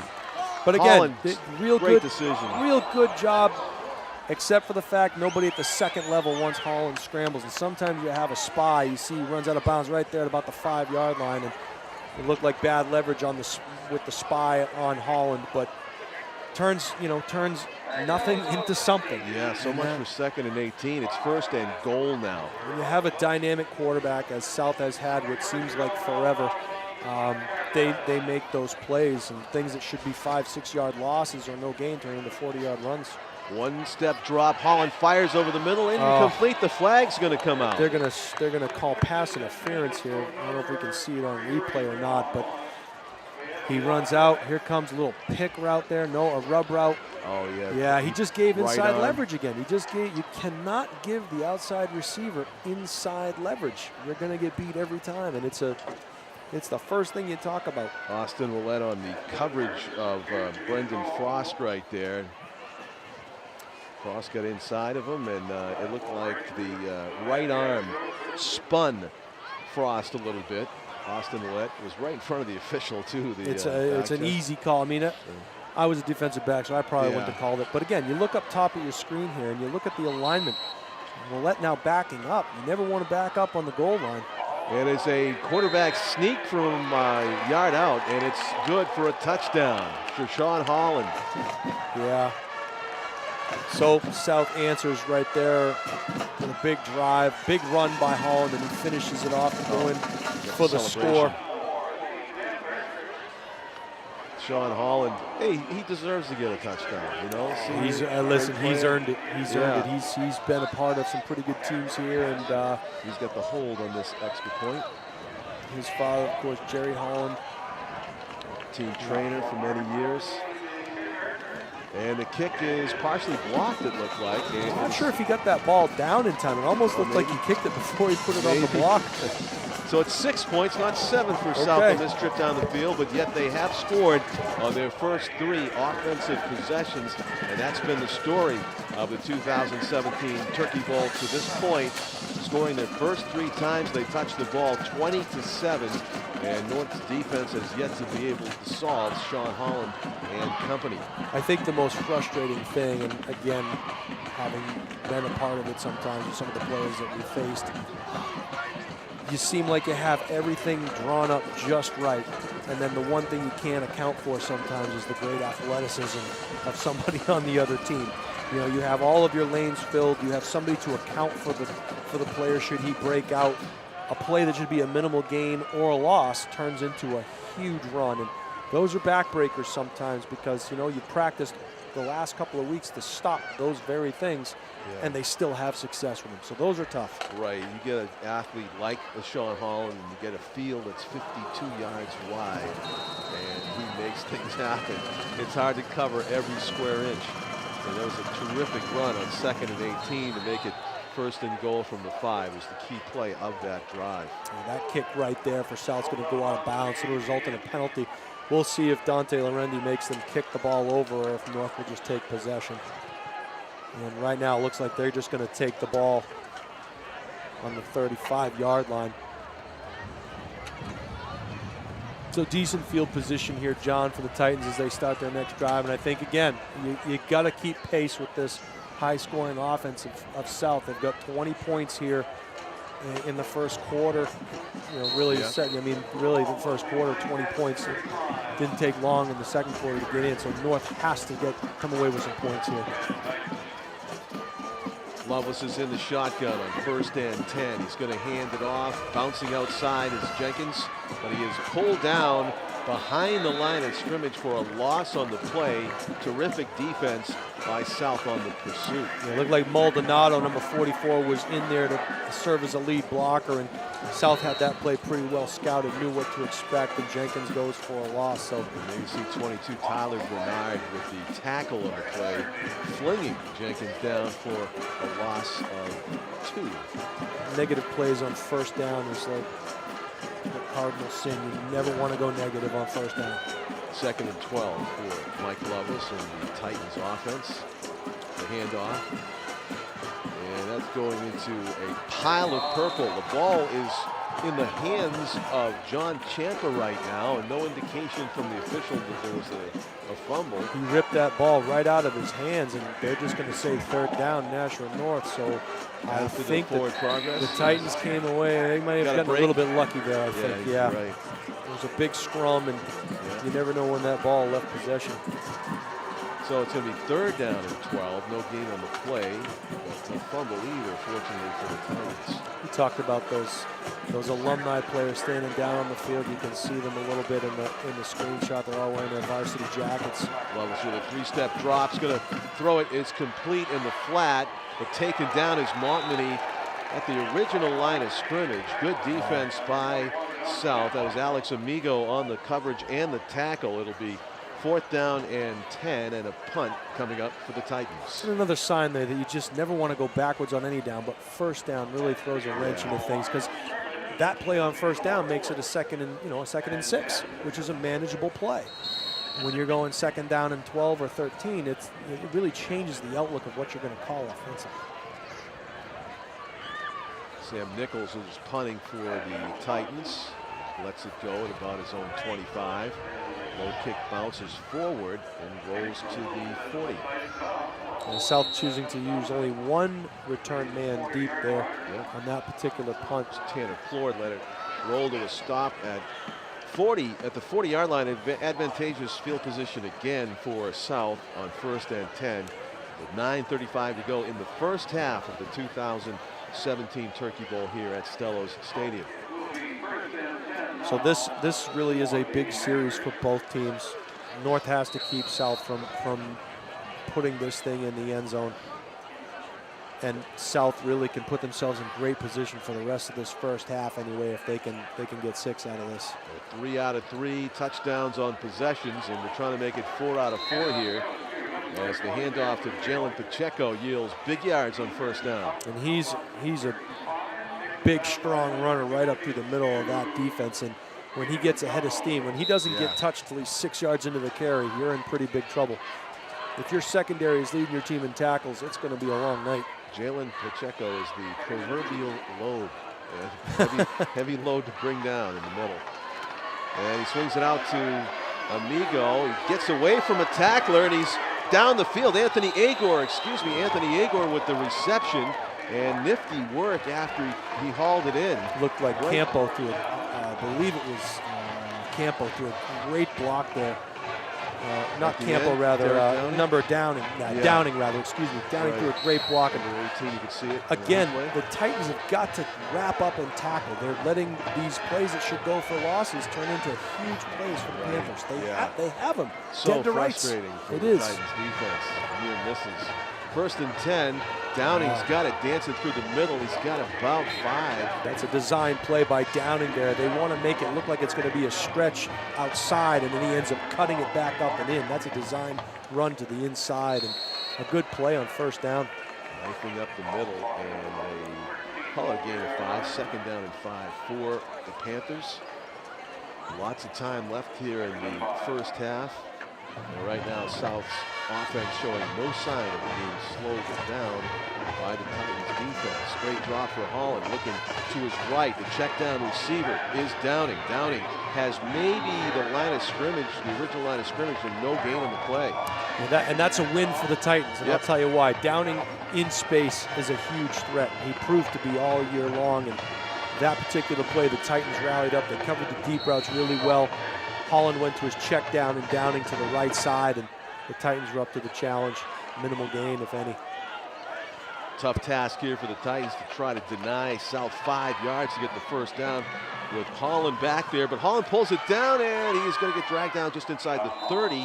It's probably going to be 4th and 1 here. Going to come down to the spot. It's going to come down to the spot. You're right. They might have given it to him. They might have awarded him the yardage earned. Some football officials prefer it. Now Holland, again, one of his strengths, and we've seen it all year, is Agor thinks they have enough for the 1st down. I think we're going to see our first measurement. But Holland rolling to his left all year, that has been a staple for them. And they're just going to looks like they're giving him the 1st down. Yeah, 1st and 10, no measurements. So looks like the home team gets the benefit of that one tonight. Right. Clock running now. It's at the 7-minute mark remaining in the first half. The South drive still alive here, trying to go 4 for 4 in offensive possessions. Should have been a holding call there on the Panthers, and it wasn't. Downing still trying to gain more yardage. He does. Downing slips down the sideline. We can watch that play delivers right there, John. a blow. Watch the replay. You'll see one Nashua North player. It looked like a hold there in the interior. Yeah, definitely tackled him. Yeah, but right here, you'll watch here as 2 North players knock each other off of the tackle. Yeah, you can't see it now as we go back live. Those extra long plays. I'll tell you. I'll tell you. The replay going. You're holding on to the ankle and waiting for the cavalry to come, and they never show. Yeah, but you're right. That seemed to beg for a flag. I would have thought. Instead, it's 1st and 10 for South, the offense who really doesn't need any help. And they got a great run after the catch by Derek Downing. Yeah, Downing with great second effort there. Ball to 14. Jared Holland, straight drop, looking to his left, fires. It is complete at the 1. Alex Amigo with a nice grab right off the top of the turf. Watch the replay here again. got inside positioning on the defender, Harris, and makes a great catch, 1st and goal at the 1. Alex Amigo doing his Julian Edelman impression. Jalen Pacheco for the touchdown up the middle. It's a 1-yard carry. Jalen Pacheco getting onto the score sheet along with Alex Amigo, Derek Downing, and Sean Holland before him. A couple of touchdowns passing, a couple of 1-yard plunges, and it is a 4-touchdown game so far for the South offense, a 3-touchdown lead. Yeah, and what you can see the South offense doing well is spreading the ball around the field. Everybody that's a weapon for South is touching the ball. You can't key on any one guy. That's a problem. Coach Knight and his offensive staff have done a real nice job as they go for 2 here, set up in a power I formation. It's going to be play action. Holland with the ball on his hip has a couple of options. It's tipped and it's They're going to caught. say you're going to say he caught it. It's a good conversion. You're going to see the ball get tipped here on the play action fake as he rolls out. There's a backside drag coming from probably the backside tight end, and there he shows up into the picture. And that was actually 21. Yep. That was John Ciampa there. John Ciampa with the reception for a 2-point conversion. So after the missed extra point the last time they scored, they've evened it back off to an average of 7 points, 28-7. As Sean Holland has had huge success here, and I want to give him some credit because the 1 month layoff, he hasn't seen. It's been I think 2.5 weeks for the Panthers and 3.5 weeks for the Titans. So a long time to wait and play this game, but you know, these two teams have persevered, and they've done some things in the interim. They've done some weight training, they've done some testing in the weight room, they've done some team building activities, exit interviews, all the things that you try and get done when the season ends, and they've used these last couple of weeks, I'm sure, to take care of that business. And right now, if you're Nashua North, you're thinking to yourself, boy, we really have to do something here before halftime. Yeah, they'll have a chance here in the run back by Austin Willett. He gets dragged down at about the 31-yard line. Nice return, nice return there by Willett, and he has the afterburners. If he gets into the open field, he can make things really interesting. So pretty important for the Panthers to get him on that second attempt. Titans still have some time to work with here with 6.5 minutes to go in the first half. Been able to move the ball pretty well on offense, not nearly as well as South has, of course, but they have the designs on scoring their second touchdown of the game before the end of this first half. Willett open. A nice one-step drop there. Nice play to Willett, a little extra jawing going back and forth between the players on the sideline there, but they're going to give some cushion here.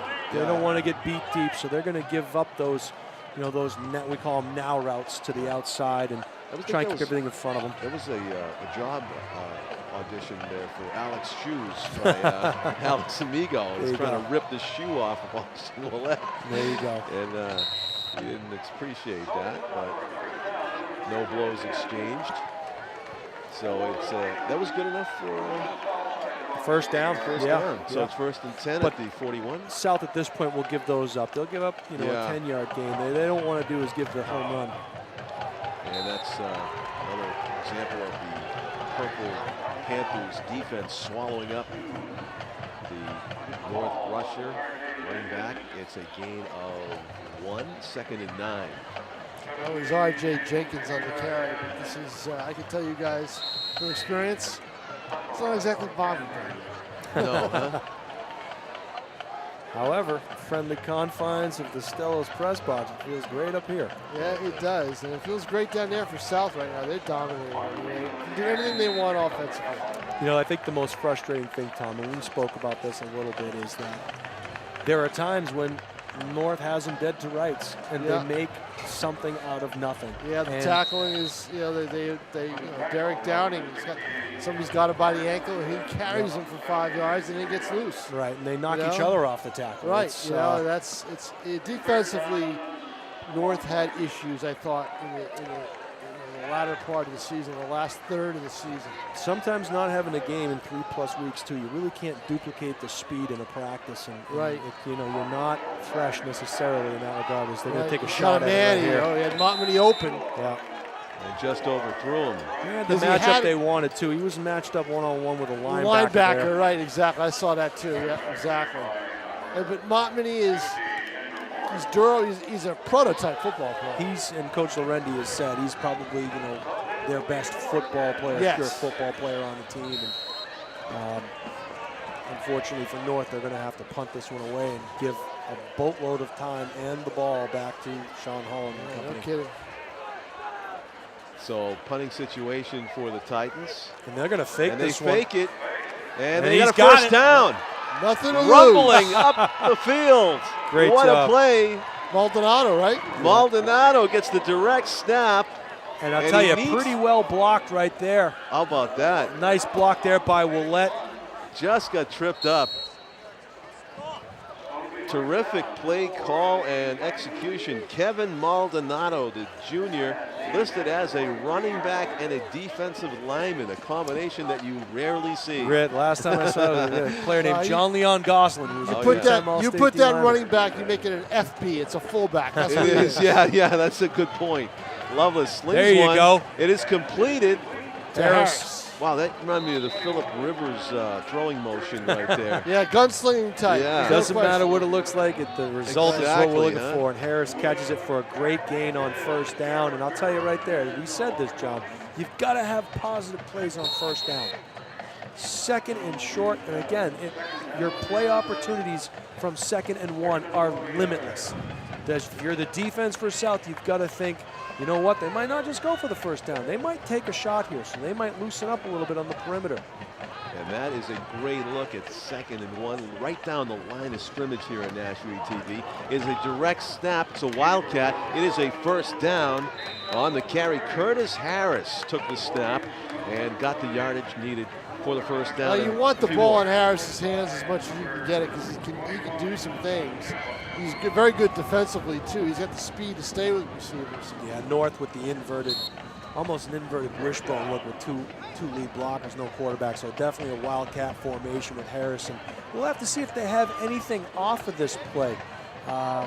They used this a little bit last year against South with Goslin in the backfield. And let's see if they have anything dialed in. It's going to be another Harris. run. I'll tell you right there, if you can watch Harris that replay, breaks it to the he's outside, go. and he is going to go to the cone. Touchdown. In for the touchdown, Curtis Harris. If you watch this replay, watch him set his block up.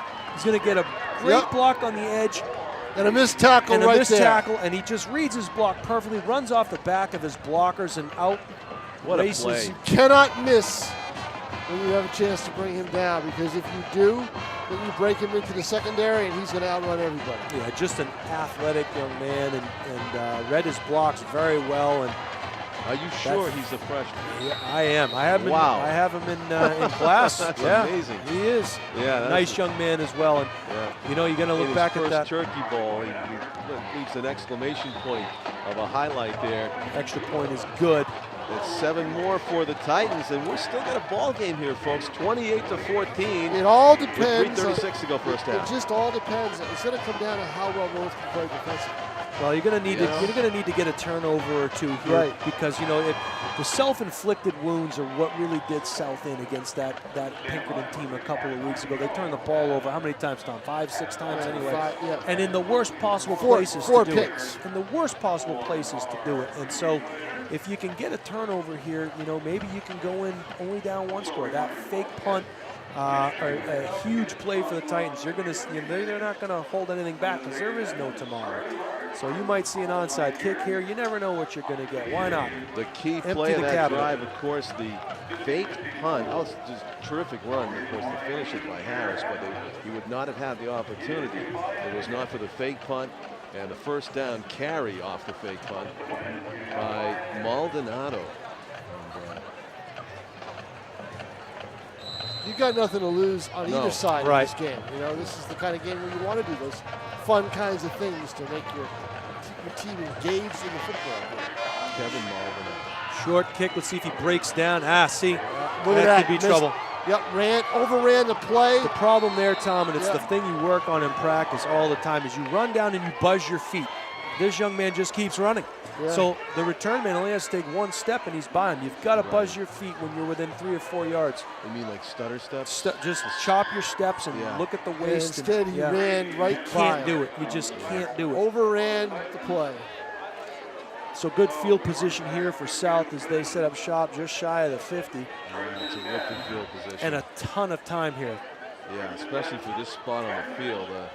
Holland has a 44-yard touchdown pass under his belt in this game, so you can get an idea just how quickly he could strike. He throws it, it's complete. Agor at the 10, the 5, touchdown for the Panthers just that quickly. A 53-yard touchdown pass from Sean Holland to Anthony Agor. There it is. What you're going to see right there is Holland again stays in the pocket and up the middle of the field. The seam. They found something in that North defense that just, it's a weakness. For whatever reason, South is exploiting the middle of that Titan secondary, and these guys are running wide open. Well, that touchdown drive lasted like about 10 seconds. They've beaten them down the middle with that pass over and over again. Yeah, and they did it again. Yep. Silver lining, and North's going to get the ball back anyway. Well, you know, wow. The alliteration theme again, Jason. Yes, Anthony exactly Agor, right, Alex Amigo, Derek Downing. Yep. 3 touchdown passes, 3 double initials. And we have a dominant performance. You know, one of the things that Sean Coach Holland Knight likes to do too is really let his seniors go out the right way and give everybody, sprinkle the infield, as they say in baseball, and everybody's getting a turn at it here. So, you know, North feeling pretty good after that touchdown run, rightfully so, and with new life, and South just comes with a dagger and hits it down the middle. And you know, one of the things that we talked about was all year long, Holland has done such a great job of rolling out, to his left-hand side, and what he's doing here tonight is, you know what, he's staying in the pocket. North brought 5, and all 5 were blocked, and Holland just stood there tall in the pocket and drilled it to Agor down the middle. South kick is fielded at the 15-yard line by Ryan Ali. Ali finds a seam. He's got one man to beat, spins away, and to the turf just shy of midfield. Ryan Ali, great return. Ali, again, showing youth is well served here with this Titan team. Makes a nice spin move there, and a great return for the Titans. So there's Josh Martin, the kicker, that got just enough of him. And if not for Martin, he'd still be running. Exactly. So it seemed like we said, there's 3 minutes and 30 seconds left in this half. My goodness, this is 2 more going to be scores. This kind of offense. I hope you bet the over. Yeah. Depending on what that was, I mean, a savvy odd setter might have made it 75 or something like that. Yep. And even then, it's attainable. So Mike Lovelace is in the shotgun with R.J. Jenkins standing next to him. And he's going to look to his left. He's got some time, but now he's under pressure. Oh, look at Dancing this. around. Lovelace still has it, and he's going to be dragged down from behind for a loss, a sack of about 3 Tell you yards. what, Chicago Mike can move. He can move. Unfortunately, that's going to be a loss for the Titans. And again, we talked about, John, you can't take losses on first down. Yeah, now, what was his option there, Jason? Throw the ball to the sideline? Well, I'm looking right now, and it looked like Roulette was standing uncovered in the shallow area. It looked like it was a pump and go of some sort. I didn't see the replay, but it looked like he had him open. But at some point, you've just got to swallow it and go. And, again, South running their lanes pretty well. Willing to give up the underneath stuff, but not the deep stuff. 3rd and 13. Lovelace shotgun. One-step drop. Fires it to Roulette. He dropped it. Yep, turn to run before he had the football. And usually Roulette very sure-handed. Looked like he, was trying to make a move up the field before catching the ball. And again, I'll say this to you: if you run that play on first down, now it's 2nd and 5. If you make that catch, because if Roulette catches that ball, it's still going to be 3rd and 10. With all their receivers, the urgency now is starting to set in. Right. They're trying to make plays. Right. And maybe trying too hard to make plays like Roulette was right there. So it'll bring up a 3rd and 14. They call it. They'll whistle before the snap. We have an equipment issue with Austin Roulette. He's got to go off. It looks like maybe a cut on his shoulder or his arm. Not the guy you want to see go off. No, that's if it's an equipment issue. That's That's a very expensive equipment issue right there, because it takes your best receiver off the Yeah, field. he's got a cut on his elbow of some sort, so trainer will have to wrap it up there.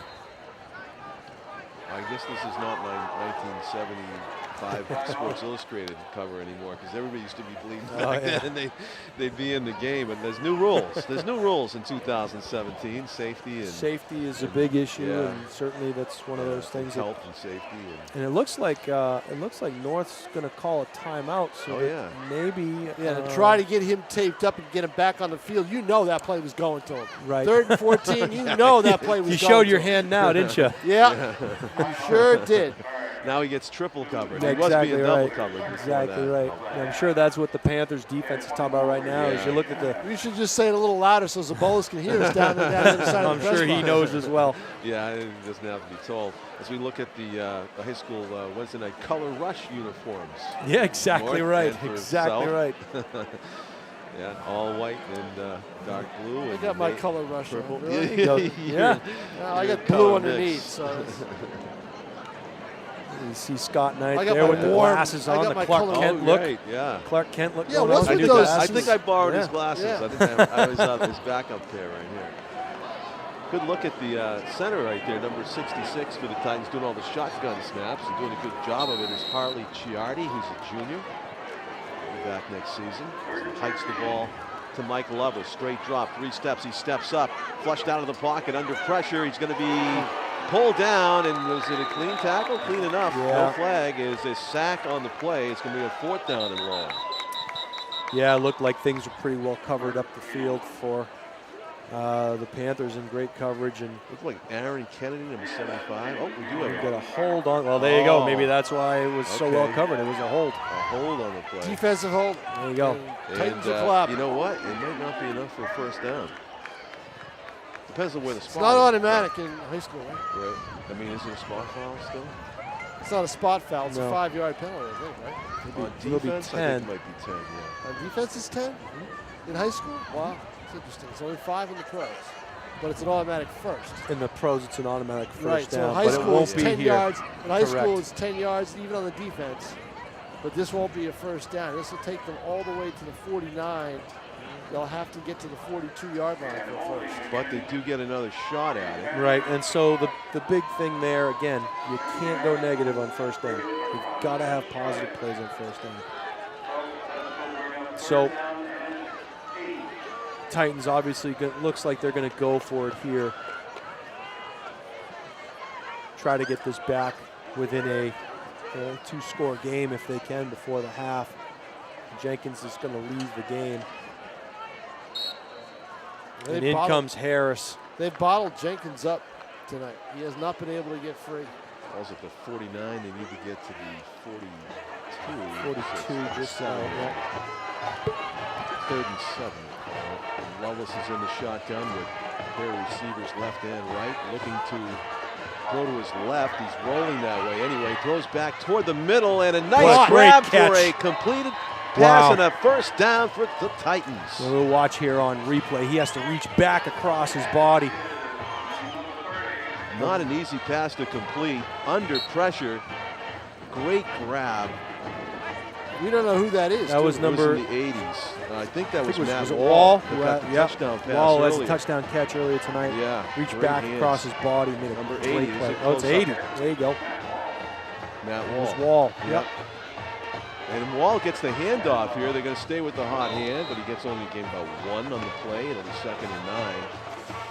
So the thing you have to do here is score, and again, don't give the ball back to South because we've seen they can Right, do things in very you want limited to keep time. the ball for the final 120. You have absolutely right. 1:15 now left in the first half. Another thing about that play that was so good by Lovelace is that he was just about to get hit by Derek Chiavelli, the senior captain defensive lineman, was going in for the sack. Lovelace is going to step up and throw it deep down the field. It's Picked off. underthrown. And playing the role of defensive back that And you know time. what? Amigo Willett had to break that up. Amigo should have had that ball, I thought. It was in his hands, and just as he's hauling it in, Willett tackles him. You'll see right here on the replay.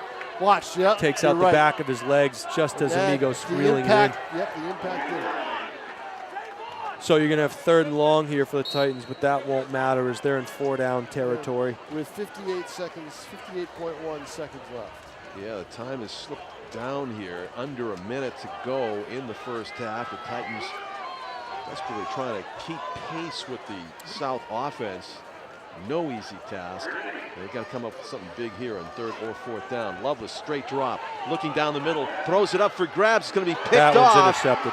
South's number 17, Tanner Clord, in the safety position. Dancing around some tacklers, brings it back to the 32-yard line. And the Titans drive fizzles out via the turnover. Interception by Tanner Clord. The thing that South did there, John, is they only brought 4, which means they dropped 7 into coverage.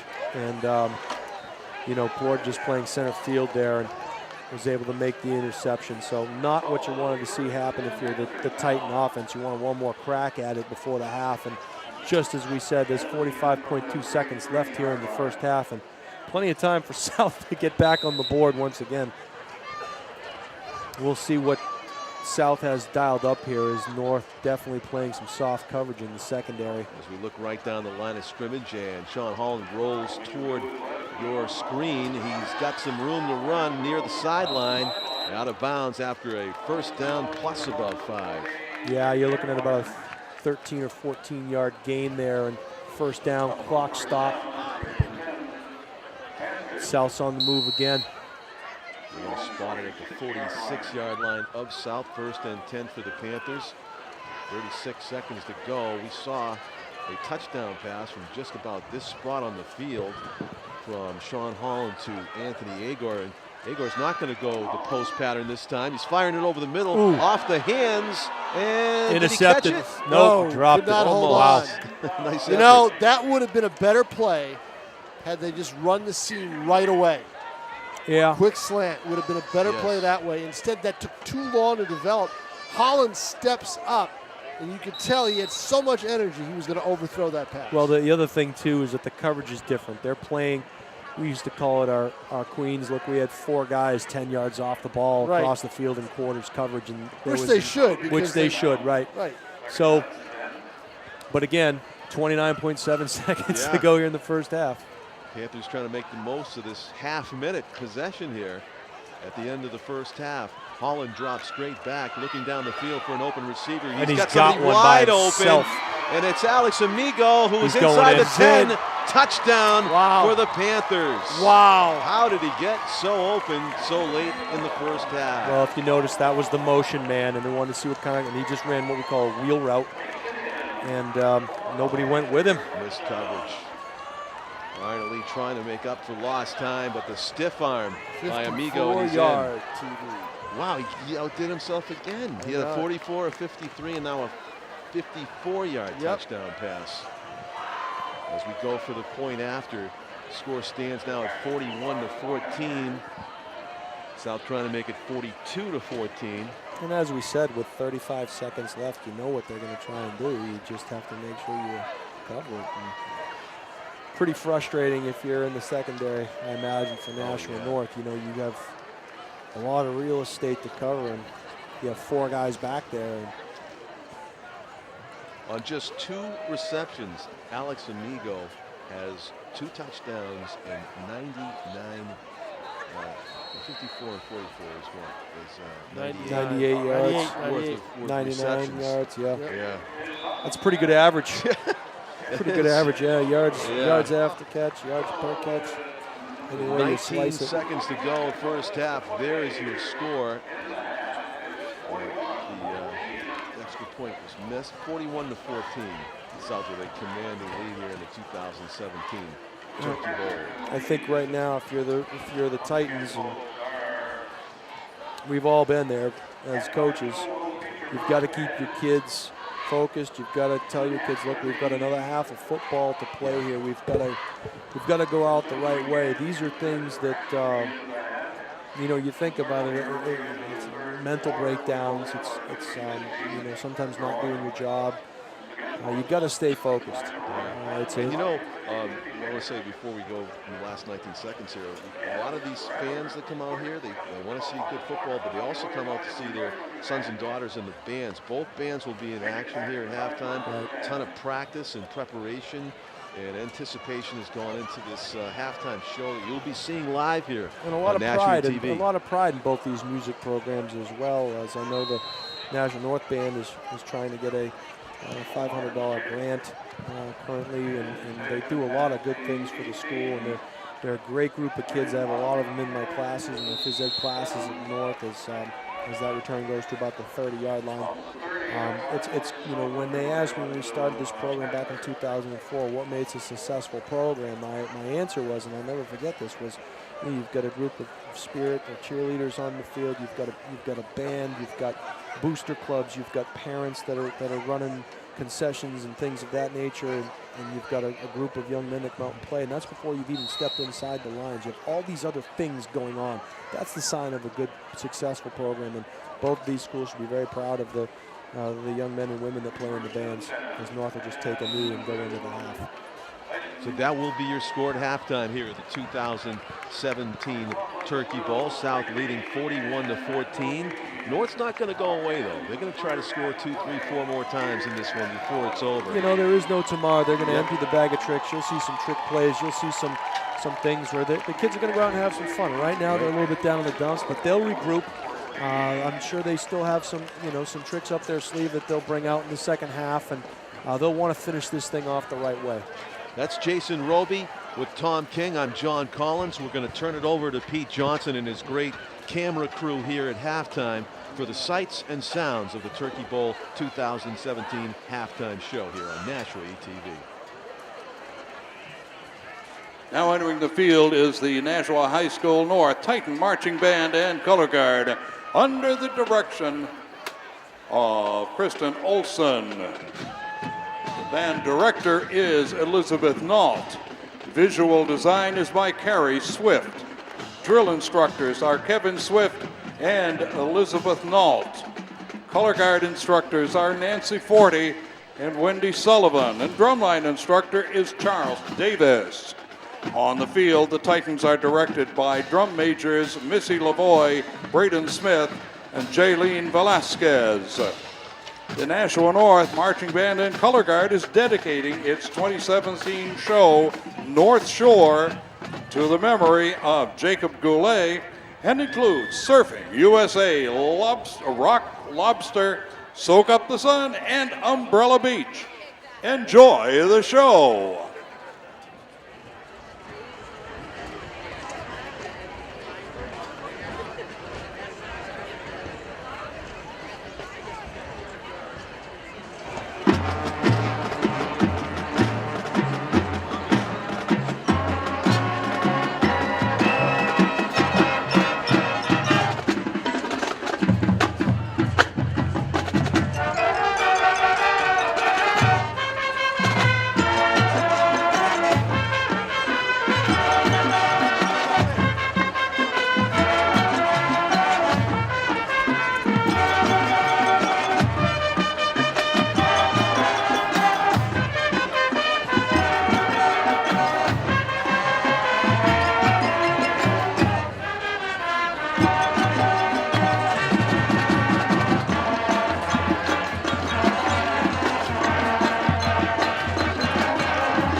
Easy hat.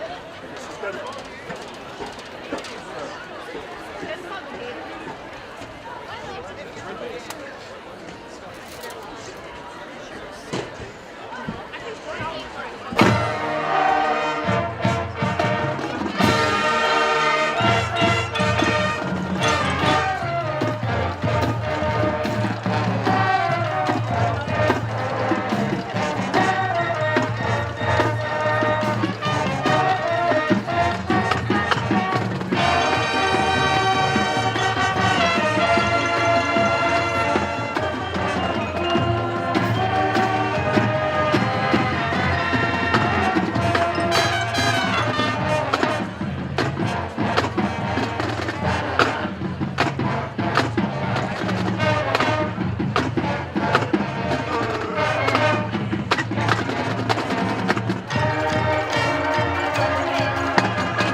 Ladies and gentlemen, the Nashua High School North Titan Marching Band and Color Guard.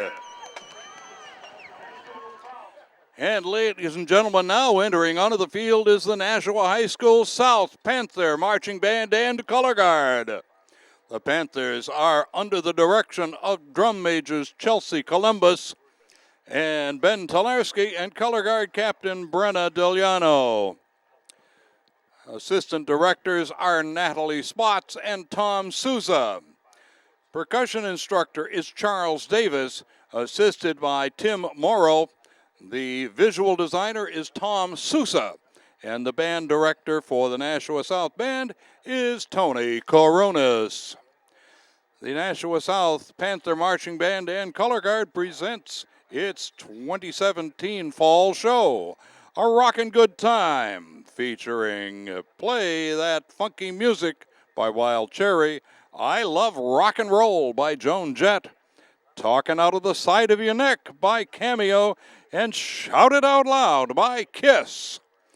The Nashua South Band thanks you for being such a supportive audience throughout the season and wishes everyone a restful and happy Thanksgiving.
Ladies and gentlemen, the Nashua High School South Panther Marching Band and Color Guard.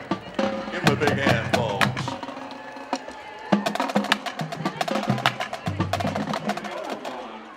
Second half action just ahead here on Nashua ETV of the 2017 Turkey Bowl. Great job by the bands from both schools at halftime and by the Nashua ETV camera crew covering the players on the field. And we're glad to bring it to you. The 41-14 score as we begin the second half. South in command of this game, and we're talking with Jason Roby at halftime, the longtime North coach. They will have running time, even though it's the Turkey Bowl, you were saying. Yeah, I believe so. If they get to that point, they would do that. If it happens that they are a 35-point lead. And I'm certain that, you know, at halftime, Coach Loren and his staff went in and said, look, guys, you know, we have a half left of football to play here. For many of you, it'll be the last time you ever play football. You want to make sure you go out there and give your best effort. And, you know, each down has its own victory, and so they have to try and win that down and not look at it, you know, the whole half as one thing, but each play individually. And if they do that, I think they can come away with some victories here. And certainly they've shown the ability to move the football at times, and they've shown the ability to be in the right places. Now they just have to make those plays and make those stops. And if they can do that, you know, they can keep this thing hopefully close. South obviously running on all cylinders right now, a team that is you can run the ball, can pass the ball, can beat you in a number of different ways, and they've shown the ability to do this all year. And we talked earlier, John, about they've lost to two teams this year, Salem and Pinkerton. Salem once and Pinkerton twice. And other than that, they've run the table on everybody else. So this is obviously a very well-oiled machine here in Nashua South, and you know, Coach Knight has to be real pleased with what he's seen thus far from his kids. Right. Of course, they play the game, the Turkey Bowl game, on Wednesday night before Thanksgiving now. And we also go into Turkey Bowl replay mode on Nashua TV's Channel 99 at this time of the year. Starting at 9 a.m. tomorrow, we have America's Hometown Thanksgiving Parade, followed by football Turkey Bowls, and a lot of them at noontime. It's the 2004 Turkey Bowl, which we have new for the first time on Nashua TV, courtesy of TV 13. They covered the 2004 Turkey Bowl. Yeah, and you had a I role did in it. I did it. I You did did the game. play-by-play with Billy Hardy. Okay. Yeah, and it was a great game, and it was the first one, which was, you know, which was pretty memorable for us, because it was the first time that North and South were going to be playing on Thanksgiving. And it was as we talked about earlier, a great game for us at North. We won the game 33-14, but and you can see it on Thanksgiving Day at noontime, which is a great thing. And I'll tell you the irony behind that. We have to thank Billy Munson, who is the offensive coordinator for South, but who played for me at North in 2004 as a fullback. And we were talking, and Billy's teaches over at South, and I said, hey, do you happen to have a copy of it? No. And he said, no. He said, yeah, I have a copy, but it's on VHS. Oh. And so in talking to Pete, I said, hey, if we get this, is there anything you could do? And he burned us a couple of DVDs, and, you know, through as good luck would have it, now it's going to be able to be seen on Nashua ETV, so real happy about that. Sean Holland, and I guarantee you, a quarterback in that game didn't do this, I don't think. What did he do? 12 of 15 for 273 yards and 4 touchdowns in the first half. And those are deep balls, and yeah, you're right, 4 Tom. touchdowns passing and 1 rushing. Pretty impressive. Right. I'll do the rushing Holland in a second. Okay. Well, to piggyback on what Tom said, we didn't throw the ball once in that game. What? And we scored 33 points. That's correct. Yep. I As guess Billy you had- Hardy said, we set football back about 50 years in that game. So we start the second no half passing here. at all. Not one That's throw. Amazing. The kickoff to open the second half of the 2017 Turkey Bowls, fielded by Austin Willett, makes his way toward the far sideline and out of bounds just beyond the 30. It'll be 1st and 10 for the Titans, who have a sense of urgency about them as they go on offense here in the second half, trying to score and avoid running time. And rushing, Holland is 9 carries for 83 yards and a touchdown. And So Sean he is has, Have a half. He has, in that half, 356 yards of offense. in that half. 356 yards. That's a way to go out. It's been the story He's of not the done big yet. play. It's been the story of the big play for Nashua South too. These are huge plays for the Panthers offensively as North sets up shop at about their own 32-yard line here on first down. Mike Lovelace and the North offense. 1st and 10. It's a direct snap to That's Harris, actually. Yeah, they're in their Wildcat formation. Yeah, that's what they do with Harris with the Wildcat. Yep. They've done it already this game. Yeah, Lovelace turned into a lead blocker on that, or one of the blockers. And, Jason, how long do you play? You don't want to. Well, you play your guys. There is no Yeah. tomorrow. You're not saving them for anything. Right. You know, I mean, obviously the basketball coach, the track coach, the hockey coach might think differently, but right. This is your last game, and so you play your guys. And I'm sure everybody will get an opportunity, though, looking at the sideline. Harris to the right, blocking by Maldonado, and he gets maybe a yard. It's going to be 3rd down and 7. Yeah, I tried to set up his blocks there and was real patient, but nothing really developed the way he had hoped, so it'll be 3rd down and long for the Titans. Excellent defense by the Panthers on the first 2 running plays by North to open the second half. As you look at Harris, who's slotted out to the left. Lovelace with a straight drop, looking straight down the field, has some Lots of time. Now being flushed out, throws it up for grabs down the sideline over the head of Montmany. Incomplete. Yeah, that ball was out of bounds from the get-go on the throw, and very well covered. They run what we call a mesh route there, where they have some crossers over the middle, and South ready for it, and they had him covered deep as well. So pretty well versed in what North is trying to do here as the South defense, and that'll set up a 4th and long. The Titans will have to punt it away. Not the way you wanted to start your first possession of the second half here if you're Nashua North. No, reminiscent of the first half, first possession, North went 3 and out. Then also the punt will come down just beyond midfield. This is about a fair catch there inside the 40. Yeah, number 17 there for the Panthers did a good job waving his arm in the fair catch was Tanner Plood, the junior, and South to set up shop just shy of their own 40. In addition to the noontime 2004 Turkey Bowl game, we're going to roll out in the same day on Thanksgiving Day and night tomorrow the 2005, 2006, 7, and 2008 Turkey Bowls.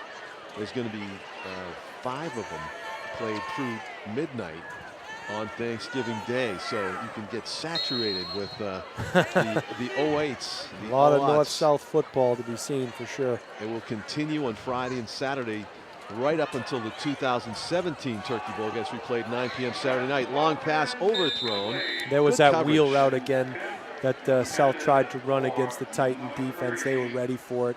Back in coverage there for the Titans was number 7, Jaden Espinal. I mean, if they want to get this thing in running time, then that's seam pass. Jason, seems to be the way to go. Yeah, and I think that's what you saw right there. They're trying to get this thing moving, and they're not doing anything that they haven't already done. So it's not like they're reaching into their bag of tricks. This is their offense.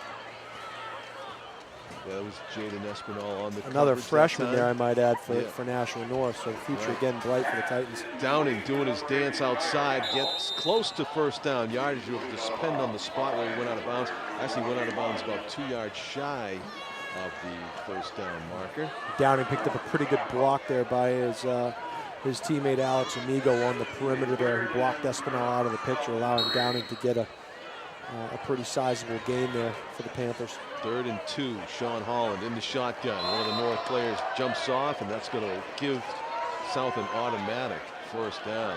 And that's just, that's game awareness. North's been pretty good about it all game long, but anytime you get into a situation where it's 3rd and less than 5, you know your opponent's going to try to get you to jump off sides. Yeah, they're anxious. They want to make a stop. They haven't stopped them once. South scored on every possession they've had in this football game. So 1st and 10 now for the Panthers as Holland gets the play from the sideline into So North keeping his territory. Hands in the hand warmer there just before the snap, back in the shotgun. Good Shovel look at option. Yep, shovel option play, and it was a hard hit on the sideline. Yeah. And that's number 30 for South on the running play here. Jared Buren administers the blow, Jason. Yeah, and he took a run right at looked like Brian Montmany, number 27, and I'm going to tell you right now, Brian Montmany's no slouch. He's a big, strong kid. So yeah, he got a little bit too low with the face mask up there, I think, and he took the brunt of that. You got to minimize the gain and come downhill. And speaking of coming downhill, here comes Barron again.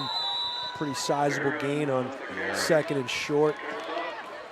About 10 plus, and it's another first down for South as they continue to be unstoppable on offense. Well, anytime, and we said this earlier, anytime your secondary is leading your team in tackles, that's not a good sign. No, never is. You want your linebackers and your defensive ends to make those plays.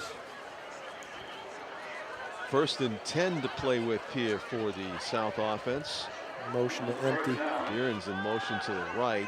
Straight drop. Holland looks around, tries to scramble away. Still picked up about 5 on first down. It looked like they wanted to get Tavon Olson over the middle, but Olson was a little slow in getting there, and Holland couldn't wait, so he ends up running the football. And the Titans did a pretty good job again of staying in their lanes and trying to collapse that pocket, and it looked like the coverage was a little bit better than it's been. But in 2 halves of football, Jason, the second half of the previous meeting and the first half of this, they have not been able to contain Sean Holland. And you can't play the first half over, so you just got to be forward thinking at this point. Yep. Oh, Buren escapes the tackler in the backfield, and he's off to the races. Right hash mark inside the 10. And if you watch this replay here, John, they had him a tackle for loss. You see the defensive lineman right there, Maldonado. Yep. If he bends down that line of scrimmage a little bit more, it's a tackle for loss. Instead, Buren goes for a large chunk. First and goal for the Panthers inside the Titan 10. Well, you're right. Another almost for the Titan defense instead of big gain for the South Ball's offense. at about the 8. North almost jumped again. It's like the left guard's going to pull or go into pass protection unless Holland has changed the play. Yeah, he's pulling. There you go. Fakes the pitch, and he's tackled about at the line of scrimmage. Good play right there. Again, for Nashua North, number 12 was Steve Larkin, defensive end position. You see the guard from the left side pull and try and lead that play up the middle there. Well played by Larkin. Solid tackle by number 12 in the white jersey. Second and goal from the 8. Holland faked the pitch that time. Let's see if he throws this one. Got to win this down. He hands this one off, and Buren's second effort, John, excuse me, I'm sorry, but Buren in his second effort just pulling tacklers with him. Now, he's had a good series. He had a 16-yard run earlier and a 12-yard run in this drive. So this is has he scored yet, Tom? No. So Pacheco you know has. He's going to get the ball. Who do you think's getting the ball here? He's definitely getting the ball. It's definitely something to, unless on number 30. Unless Holland sees something that he likes on the pull, we'll see what he does here. But my money would be on Buren. Let him finish the drive. Let's see if you're right. Yeah, Hand off, Buren, touchdown. Yep, there you go. Watch the replay here if we can. And Buren kind of just walks in. We got a replay of the stands. We got a Hawaiian theme night here. But that was predictable. Yeah, I mean, and again, easy to see from here. But 9 plays, 61 yards. And now it's going to be a 48, 34 point 30, with this. 33, 34 if they make it. 48-14 would be a 34-point lead. So if they This is score, good. if they hold North and score one more time, You'd have running time, yeah. you get running time.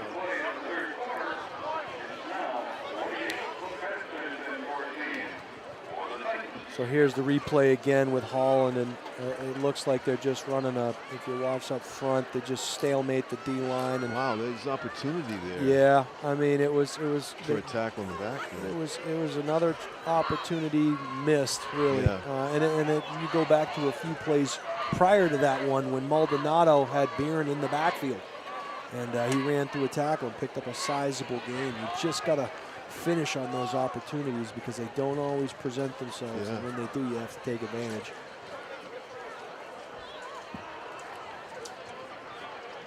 We have yet to see a kickoff return for a touchdown in this game. The reason I say that is there's a lot of kickoffs, a lot of opportunities. A lot of opportunities, yeah. And so anytime you have a lot of kick returns, it's it's not a good sign. Right. So North will have another chance to run one back here. And Josh Martin's kick comes Should be down a at good 12. one. Ryan Ali looking, Austin Ouellette looking for an opening, gets it out to the about 35-yard line. That's the one player they haven't been able to get on track. And as we talked about earlier, Scott Knight said, we have to make sure we limit what Ouellette does to us. He burned us last game, and we got to make sure we know where he is at all times. 99 yards. They kicked to him that time too, so they feel pretty strong about their And their Dante kick coverage. Lorendi said we have to make sure we watch what how like 10 guys do, Pick your right? poison, yeah, exactly. Yeah. Downing and Agor and Amigo and Holland #1. Yeah. And also Beeran, and it just goes on. It's just, He's the one that spreads the mail is Sean Yeah. Holland, and that's kind of been their the mode middle, of not much operation there. here. Yeah. Tom looks like he's not in Mexico City anymore, covering the Patriots. Wow. He's cold. A little bit colder. Or Miami. Somebody asked me the other day, are you in Mexico City? I said, what's your next stupid question? Yeah.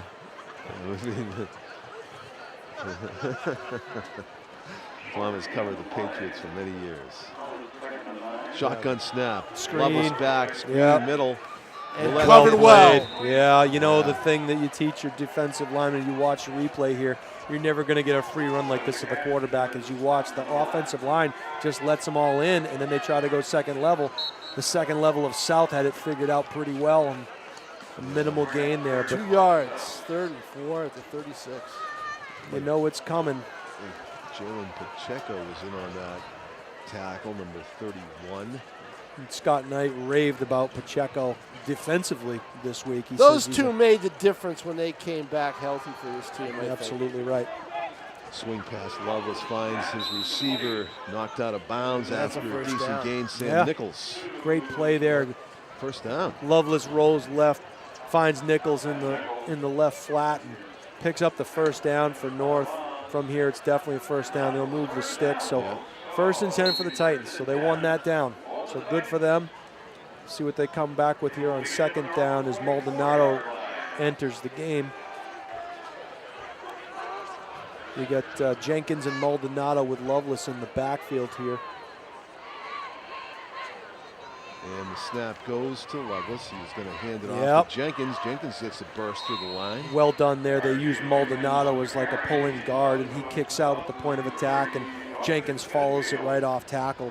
Well-designed play, well executed by the Titans, setting up a second down, and a positive play for the Titans. So now your playbook, you have more choices, more options with your playbook because you have 2 downs to get 4. At the midway point of the 3rd quarter, I.J. Jenkins gets Ouch. wrapped up. And I'll tell you, if we dropped can for a watch the loss. replay there, you can't bounce those plays outside. They're not designed to go there. You're going to take a loss instead of getting 1 yard. If he follows his lead block, Maldonado probably gonna has go a through. pancake block. Can we Right. watch that He's again? probably going to go through to the. to get about a Maldonado 6-yard pancakes gain. his guy. He's probably going to get about a 6-yard gain if he stays in the At middle. least don't bounce it outside. You know, Instead, he it's, loses 4, and it's now 3rd and 9, 4 down territory likely at the 45-yard line. you go back, you watch the film, go where the ball's supposed to go. In a 48-14 football. 3rd and 9. Loveless is going to roll to his left. Sets up.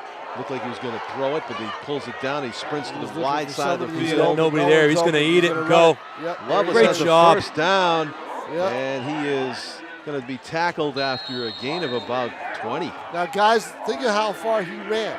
He was from the near sideline at the 42-yard line, our side, and he went all the way around down to where he is We now. ran about 80 yards. Yeah. You put that in as an 80-yard run, Tom? Or and we have a penalty on the play here. Right at the point of the tackle. I wonder if Ball's maybe there was down to a... the 30, and North's starting to move back. Keep our eye on the referee and the North white is hat. moving. Keep your eye on North. They're moving back.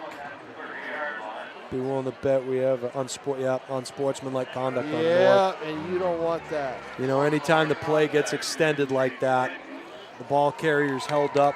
Things are happening in that scrum. Little extracurricular activity. And how sensitive are the officials to the spoken word down in the field? That'll move the ball back. There's your, there's your answer right there. You know, it wasn't anything. That'll move it back to the 45. Yeah, you hate to see it. You hate to see it. But I guess rear what its I'm ugly head asking in a game does like it have this. to be a curse word, or is it going to just be anything? Oh no! It can be anything. It can be a taunt. It can be a look. Yeah. It can be a gesture. Yeah. And they want to keep pretty good control of it. And it's still a high school game, and there's lessons to be learned here by these kids and the ways that you conduct yourself and so forth. So it's going to be first down and 25. Ball's spotted at the 45-yard line. They need to get to the 20 for the first down. Actually, they're going to move the markers now. Yeah, they'll set first and 10. It's first a and 10. It's a dead. That's more like it. It's dead ball foul. So, right. You know, going back to a couple plays earlier, I hope North goes back to that play where they follow Maldonado right up the gut there, because boy, he really pancaked his man, and Tom said it. That would have been at least a 6-yard gain potentially. And pancake for those folks that only think it's for breakfast is when you put your opponent. And they do. They run power. Yeah. And again, there they go with Harris off tackle and Maldonado serving as that kick out block on power. And man, he is a tough runner downhill. Follow your blockers. On Thanksgiving? You go absolutely not. You gotta, no? Oh no. Well, I'll tell you what. When they play the game on Thanksgiving, yes. coaches used to meet at 6 a.m. That's for correct. breakfast. Yep. The two teams coaching staff. Oh, That's wow. right. That's right. That's a tradition that's going. Huh? Yep. Now they'll just go out to a bar. No comment there, Tom. Oh. All eggnog from here on out, my friend. And the handoff to Jenkins. There you go. You see, you go. Up That the was middle. Harris, and Curtis Harris. You follow your blocks. You run where the ball is supposed to go. Every play is designed to score a touchdown, but it's not going to, because the defense is going to counter that blocking scheme. But you're going to get positive yardage out of it, and that's the thing that you try to stress to your, to your team here. Follow your blocks. And now you have 2 downs. You give 2 downs to get a yard and a half. Getting a video clinic here from Coach Roby in the second half of the Turkey Bowl, and we welcome it. Straight ahead. And right there's away. a first down. Yep. Follow your blocks. Yep. That was Harris blocks in doing there, it. too. He does it all the way down to the 30-yard line. Good push up front. He follows Maldonado in through the hole, and Yeah. sure enough, Maldonado just cleaning people out. Number 44 in the white. We're getting in front of him. Boy, Really. I tell you, if you do, you're going to know about it. Yeah. In that case, it was Saul Pasquale, one of the linebackers for South, to go to the front. And if you watch here, they run power Curtis again. Harris, first down. Replay that one again. They are following Maldonado all the way. This time, Maldonado will line up on the right-hand side as a kick-out block. You'll see right here. They just run power. They pull a guard from around the other side, and Harris has a huge hole. So they're going to run what they run. But that's what North does. That's how they. Yeah, they're they power run. too. And those are and you can see those are their best plays. Yep. And as a result, they're getting good chunks of yardage here. Just like they practiced it, I'm sure. Lovelace back in the shotgun for North, first and 10. Maldonado. They'll reward him this time. And look There at him. you He's go, big rumbling. fella. Is he in? It's going to be. They're going to down him at the 1. He's at the Yep. 1. A rumbling, stumbling bundle of joy here for the Titans is Kevin Maldonado. I have Kevin in class too. He's a great young man, and they reward him with all of his fine blocking. They give him the ball, and absolutely. Nice. And hopefully they let him finish it here. No, that's Maldonado. And he is the lone running back here, or fullback, as Tom he's points in. out. He is No, plowing ahead. no. He is going to be. He's working. Still going. He's in. Oh, that was. They're going to give it to him. progress. Attaboy. Wow. It's nice to see him. That was with on Will. the fourth effort. The wasn't will it? to score. Look at him It just was keep the churning the 44th legs. effort, He's actually. pushing. He's pushing. He's pushing. The Making play's sure not that dead. he doesn't touch anywhere and his body just leans forward. And an assist on the play Don't to forget, number 61. He's Alex also got, I Ackerman. think, an interception this year. He does. Thrown in the middle of the line. But I'll tell you right And there, he's- Tom, he's the a thing big player that's- for them. the thing that's important there is Harris has a couple of nice runs. Jenkins has a nice run. But it's all due to the folks up front. You see right there, Kevin Maldonado. He's had a good series right there, and he'll block the edge on this extra point by Campo. He'll sleep well tonight. Campo's kick nearly blocked, but he gets it up, and it is good. So it's a 48-21 game. So North draws to back within more importantly, 27. it probably, unless there's a turnover and another quick score by South with 2 in a row, removes the running time factor. Right, and gives more length to the game, more opportunity for Coaches Knight and Lorendi to get more players into it. But I just saw a guy that we probably will be seeing a lot of for the next 3 years for North on that play, number 61. Yep. Max Ackerman, a freshman, pretty good sized offensive lineman. North has played, I think at one point this year, they were starting 3 offensive linemen that were freshmen this year. So up front, they're going to be pretty good moving forward. Are the Titans, I think, and both teams have some great freshmen, and we're seeing them here tonight. Mike Loveless gets to play behind them for another year. He's a junior quarterback.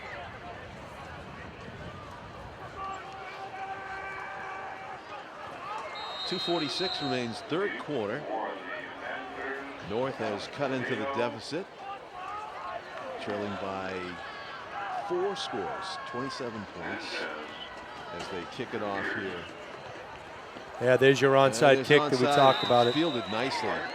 The up man, number 12, was Devin Linscott, and he had some nice hands on it. And you see what they do now is that, you know, most teams put their skill guys in that front line for this very reason. It's not an onside hands team. It did go 10. But they put guys that have decent hands on that front line for that very reason. They're also the guys that have to run the furthest to block. They have to turn and run. So a lot of times, you know, the days of putting the big linemen in that front line, those are long gone. You put athletic kids with good hands in the front line. So Sean Holland getting the play call from the sideline. The lone running back, number 30, is Jarrett Beeren. One receiver split to the left, trips right.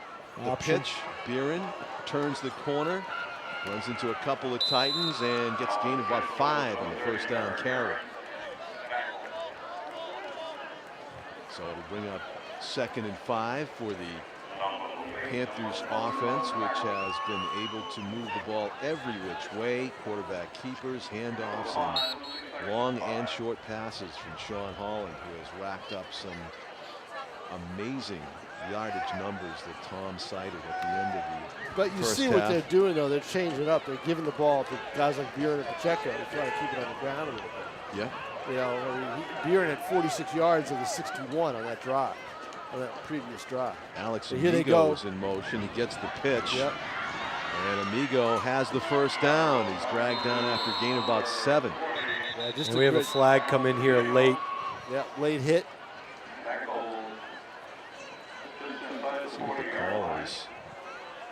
It was a well-designed play to the field. It was a dive option play, and it looks they're like we're going to pointing have against a South. hold on South. So Let's see if we can pick it up. on the replay, it looks like good blocking on the perimeter, and then it looks like maybe he has a hand on Willette's shoulder pad. That's ticky-tack. That's ticky-tack with the runner down, already down. If that was it, yeah. If that's what they're looking at, that's just a bad call. And as a coach, you tell your kids too, look, you got called for holding, that means it was a holding call. But, you know, it's pretty much how you teach it. Up under the chest plate, and his hand may have slid a little bit to underneath the shoulder pad. So that's a tough call. So it'll be 2nd and about 2nd and 10 for the 47-yard line. So the North defense has to take advantage of this here. They really need to get off the field and give their offense another shot. Holland He'll keep it. And he has got the first down. There's so much for that train of thought. He just gets yards. Good idea, Jason. Yeah. I mean, we saw him on 2nd and 18. It doesn't matter for him. It's just whatever he needs, he gets. 1st and 10 for South, now in North territory once again. Just over a minute and a half remains in the 3rd quarter as we look down the line of scrimmage just about from the sideline here at Stellos. Holland communicating to his receiver on the left there, and handoff up the middle. Beering with a big gainer on the first down carry. I was going to say there, a good push up by the up front guys of the South offensive line, just engaging that North front four and pushing them back, and really not getting touched till the second level there was Beering. One of the offensive linemen, we haven't mentioned number 72 there, that right tackle is Kyle Weeder. Next to him is Seth Marcano. And Holland might have just come out of the game. That might be it. They might have just decided the third quarter's coming to an end, and that might be it. That might be it. 49 seconds left. They're Yeah, all applauding and Holland. substituted. Yeah, the players on the field were applauding. Right. So Derek Downing carries it for a first down. Almost to the 30-yard line. That will move the chains. New quarterback into the game for the Panthers is number 11, Anthony Mayle. Is there Melee or Mayle? I'm not sure. Mealy. Mealy. There you go. Mealy. I had a kid in high school. And a senior, 5'11", 200 pounds, and good for Anthony getting out there in the absolutely. Turkey Bowl game. Another player getting a round of applause, Alex Amigo, as he comes off for the last time, it appears. So Coach Knight emptying a little bit of his bench here offensively as the third quarter comes to an end. Nice to see some of these other seniors who've worked real hard get an opportunity to play. Delay. That's game. okay. Take a delay, and interesting time to do it, but nevertheless nice for those seniors to be recognized. Yeah, you know, he could have waited till the end of the quarter, but then you don't really get the clap acknowledgement and that, right. hey, this is my last time on the field. Right. And it looks like South didn't have enough players in the line of scrimmage. They're going to get it back. So North will, it's a fumble and North gets it. It should have been a penalty on South. Would have been declined, but they didn't have 7 guys in the line of scrimmage. Donovan LeBate with the recovery for the Titans, number 29, as Mealy just lost the handle on the shotgun snap. With 1 second remaining in the third quarter, it's Titan ball.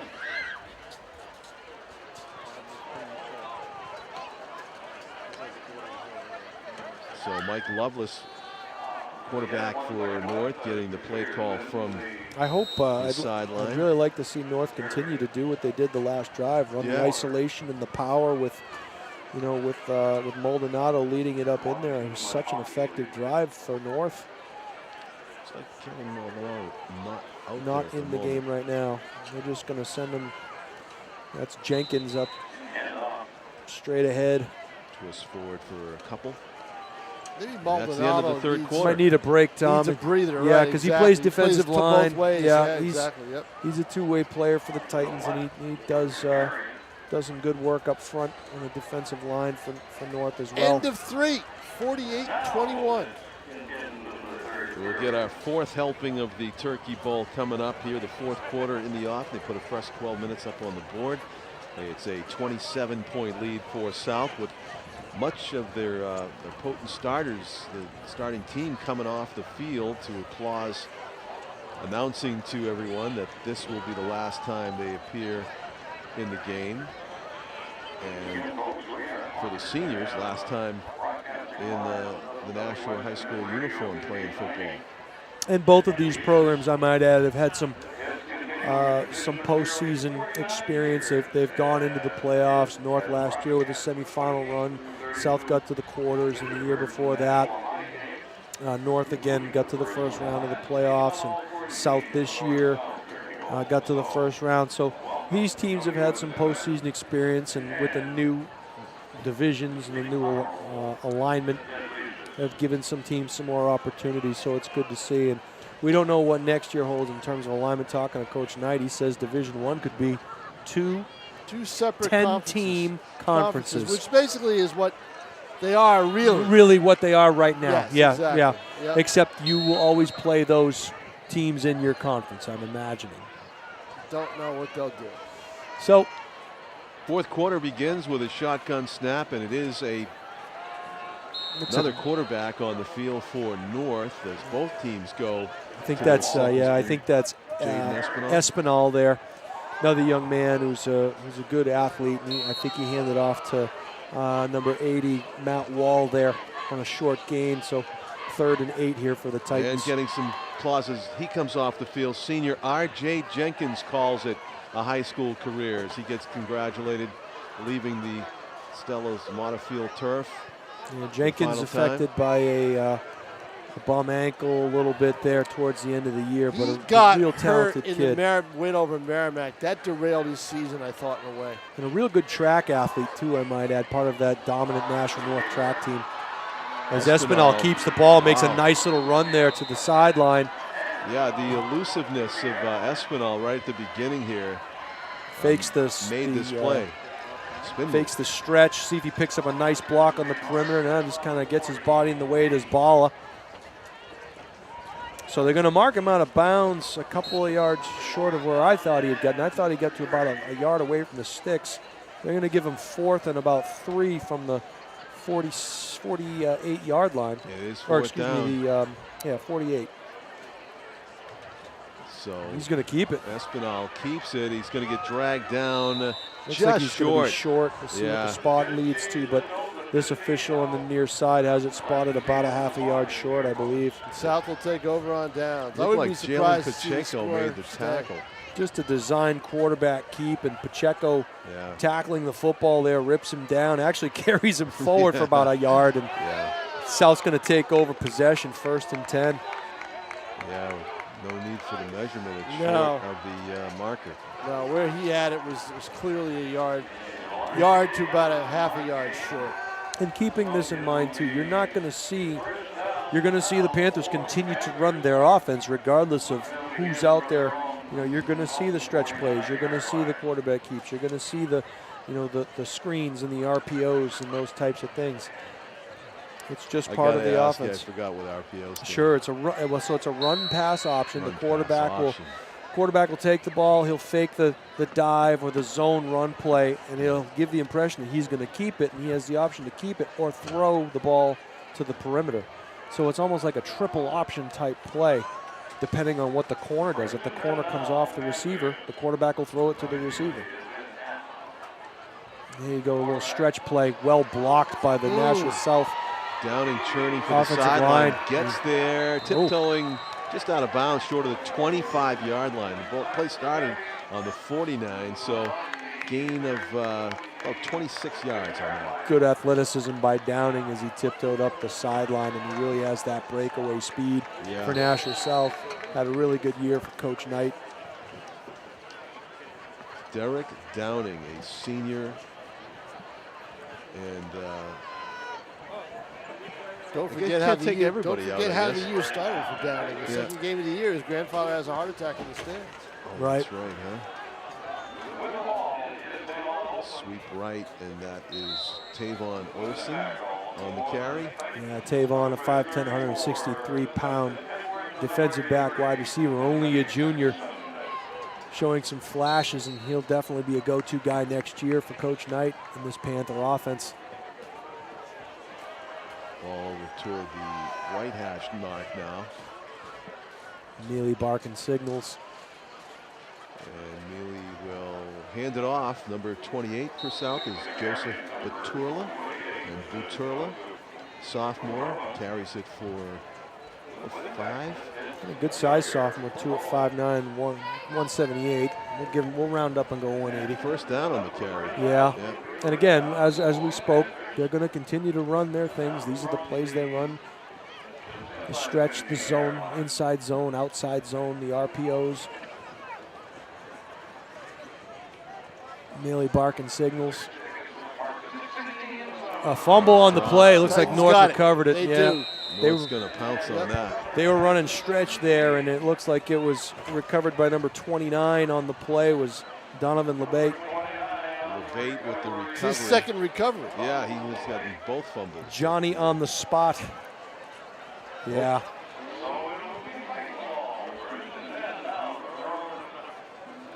DL down low with the recovery for North. So they are on offense here. Full 10 minutes left to be played here in the 2017 Turkey Bowl. North back on offense with some new characters out there, including their quarterback, Jaden Espinal. There's number 7. Espinal, a freshman. Slot receivers near side for North are Anthony Sexton and Nick Scalera. Hand off to the lone running back. Nice hole as he charges up, gaining about 6 or 7 for Ryan Ali. Yeah, Ryan Ali had a huge hole there to run through. And nice job by the Titan offensive line opening that up on the right side. Call a gain of 7, 2nd and 3. So again, those positive plays on first down is something you always want to come away with. Gives you some different options on second and short to medium. Back in the shotgun, Jaden Espinal barking the signals. He'll keep it on the pull. Pulls it away from Ali and Ooh, gets boy. hit hard and knocked loose. So the Titans may have gotten it. That was hopefully Espinal was okay. Jaden took a big hit. Oh, you from sure the blind did. side there. And no, the Panthers have it. Ball came loose. He's up and walking off slowly. He did take a pretty good shot here. It was the hesitation. One of the players got it from behind. It's number 54. Boom. Yeah. For South that delivered the blow. Suman Morissette, 6'2" senior.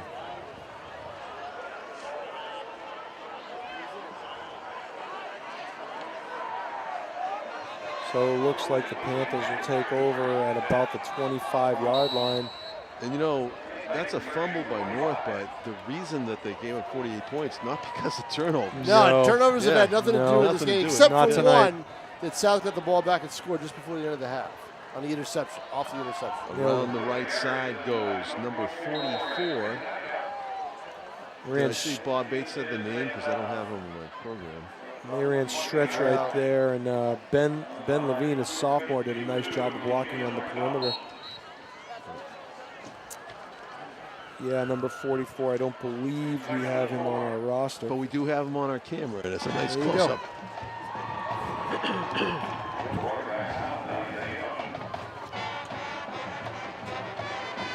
Handoff, good tackle by the North defensive linemen, including number 73, Max Shepard, and number 62, Spencer Whiting. Petula on the carry, 28. Whiting, another freshman Another in there. freshman. Yep. Yeah. Shotgun. Neely. It's nice to see some of these younger kids get an opportunity. They've been practicing for 3 weeks too. Yeah, Kyle no kidding. Salemi. I know it. Kyle Salemi, who is a sophomore, listed at 118 pounds, bravely takes that one up the middle. He'll shuttle out of the game.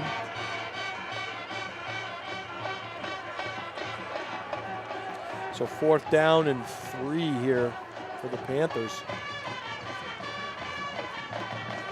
And that's going to get swallowed up in the backfield, but second effort will get him close, but I think it's going to be turned over on downs. Yeah, turned over on downs.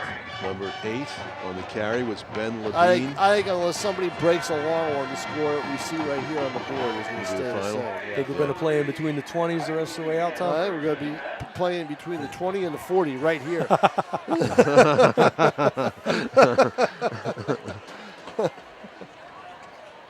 Well, these are, you know. This is when we could have used running time, gentlemen. This is the future. Just making that of both observation programs right here. The future of both I'm programs. putting it out there right now. Here's what I think. You're gonna see some guys out here playing, some that are finishing their career, and maybe they weren't starters, but they're gonna get an opportunity to finish it. But you're also gonna see some guys on both teams that 3 years from now are gonna be the highlighted guys in this game. So you're gonna get a glimpse of what's to come here as you see some of the South players on the sideline hugging it out. The conclusion of a great season for them, and they'll finish this year on a high note.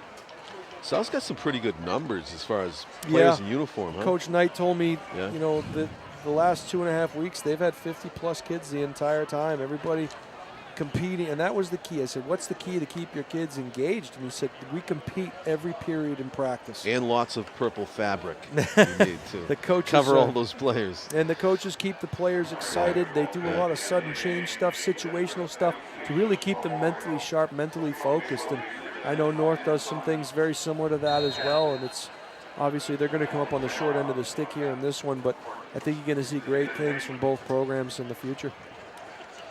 Handoff is to Ryan Ali, turns the corner, gets hit hard. Derek Downing in on the 81, excuse me, I got my 1 and 8 reversed there.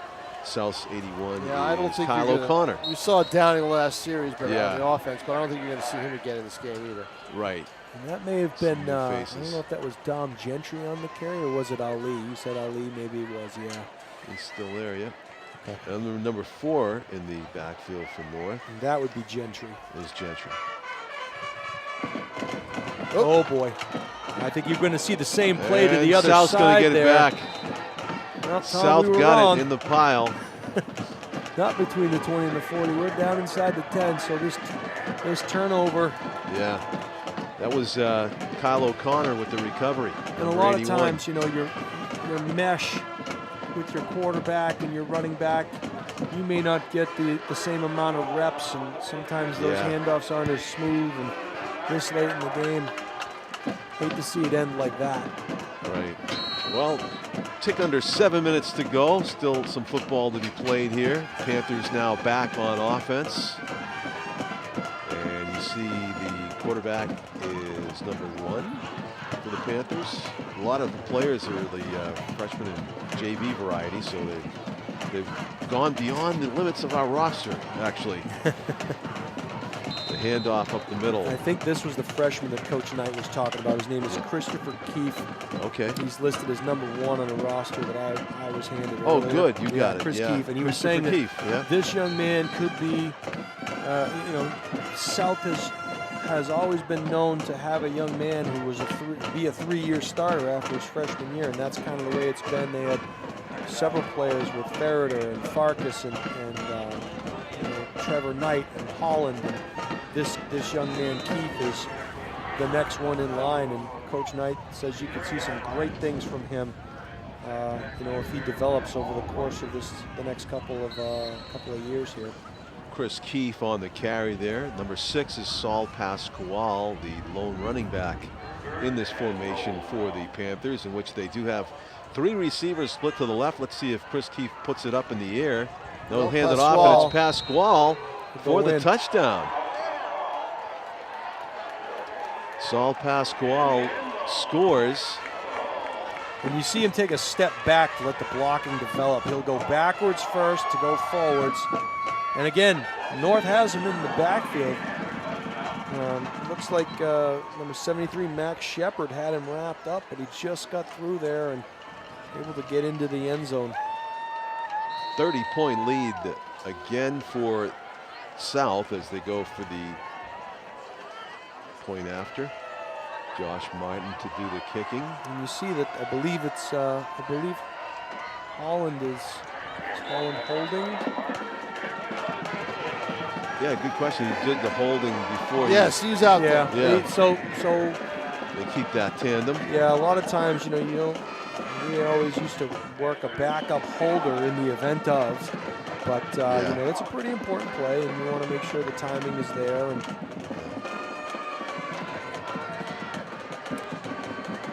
so you're looking at a total of 76 points here between the two teams. Just heard Ed Leish's, who has done this game forever. The Nashua sportscasting legend said that tied the record for the most points ever scored in a Turkey Bowl at 76. And we still do have 5:54 left, so this could break the record here depending on what happens. Of course, Ed Leish's goes down and awards the Leish's Trophy to the winner of this game. It's going to be awarded to South, no secret. And then everybody can go, and I will be watching football tomorrow again. Absolutely right. I enjoy doing this game with you guys, but I do get my dose of NFL on Thursday, as well as some turkey. And looking forward to it.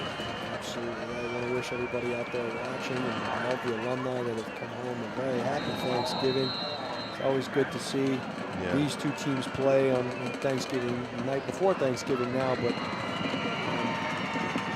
it's great for the city, and it's great for the kids. The kick is fielded and returned by number 2 for the Titans, Sam Nichols. be at the 25-yard line or so. Yeah, and again, Nichols, another young player Right. who's played a pretty prominent role for these Titans throughout the year. You know, playing some running back. He's also the punter, so we definitely be seeing some more of him next year.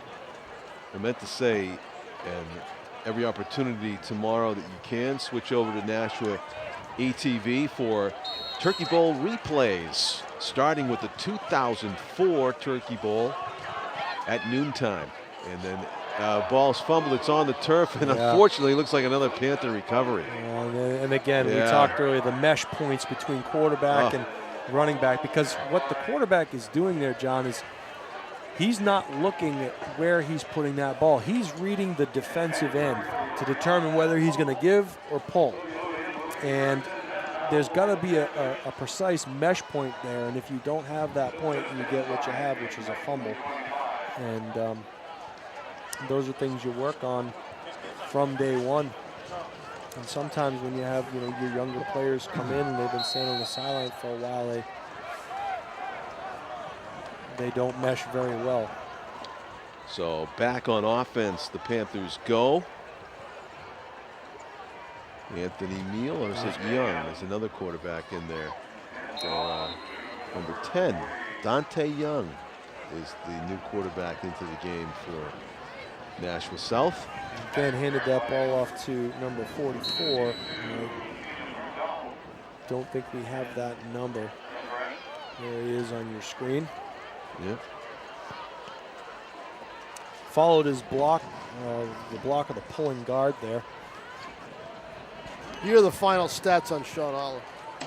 13 of 16 for 280 yards and 4 touchdowns in the air. 12 carries for 97 yards and a touchdown on the ground. Pretty good day. North Hilton's under 100 rushing. 300, just barely. 377 yards of offense. And he's the best thing about Sean too, and I've known him since he was hip high. He's an outstanding young man. He's a great student. He's going to continue to. He plays basketball and lacrosse. He's a three-sport athlete, but he's a great student and a super young man. And it's nice to see him go out like this.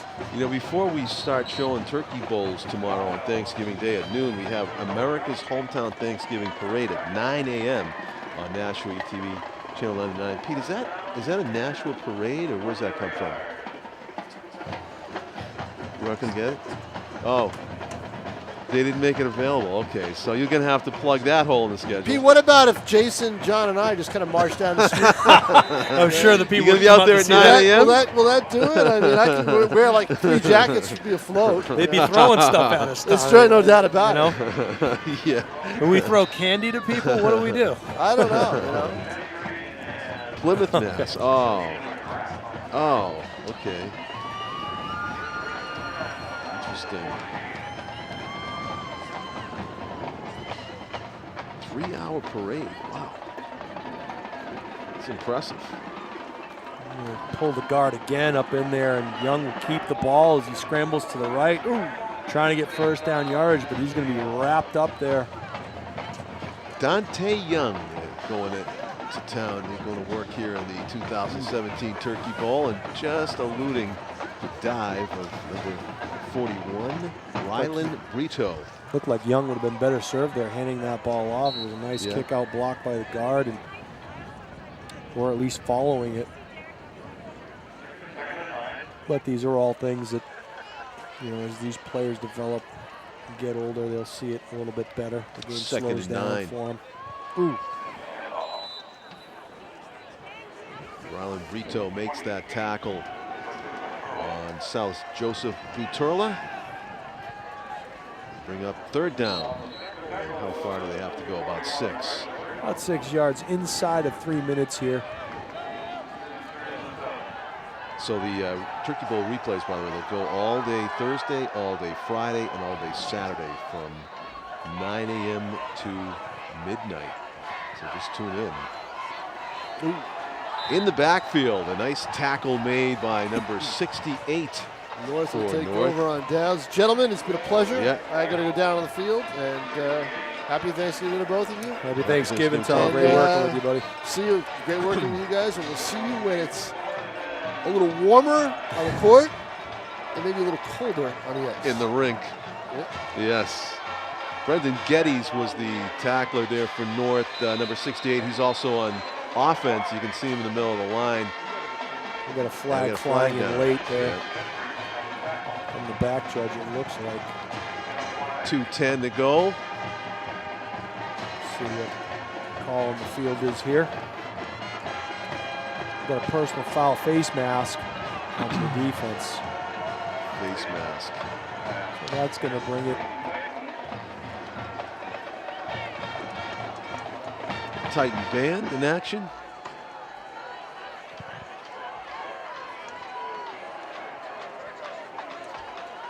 So they get to half the distance of the goal once they get inside the 10-yard line. So it's going to bring up a 4th down and about 4, a little over 4 for the Panthers.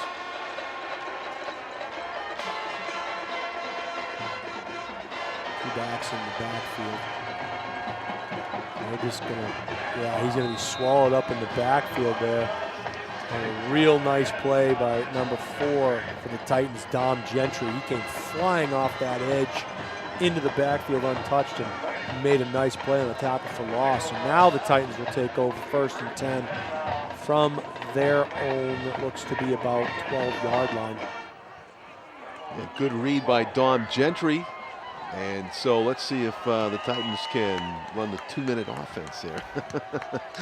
It's a lot to ask of your 3rd and 4th string players to go 90 yards in 2 minutes. I just got an interesting text from Steve Lane, the boys' basketball coach. The Celtics are down 16 in the middle of the 2nd quarter, so this is just about the time they make a comeback. They got them right where they want. Win by 10. They're just amazing this There you year. go. And they're playing some good basketball. It's a fun team to watch for sure. Who are they playing tonight? Oh, that's a great question. Carry goes up the middle just about. Number 1 for North. Another roster from North? Or What number are you looking for, John? Oh, it was number, was it? I thought it was number 1. Maybe it was Ryan Ali on the carry. Okay, Ali's. Yeah, he just got Ali's part 3. of his number obscured.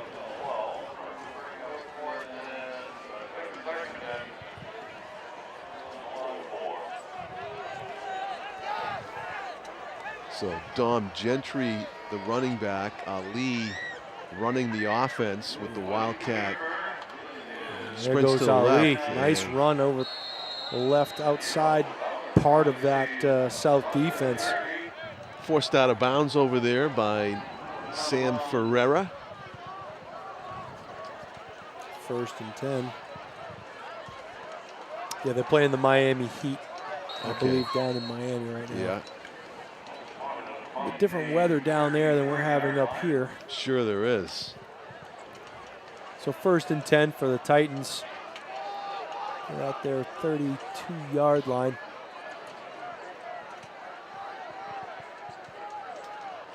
Ali, direct snap, and he's going to get dragged down after a short gain.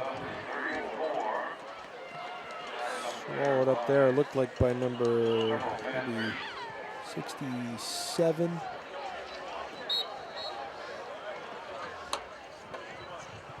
Bring up 2nd and 8.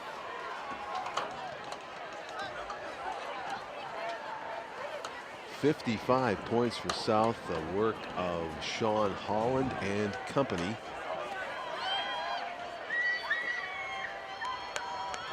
North trying for one more score before it ends, but time's running out.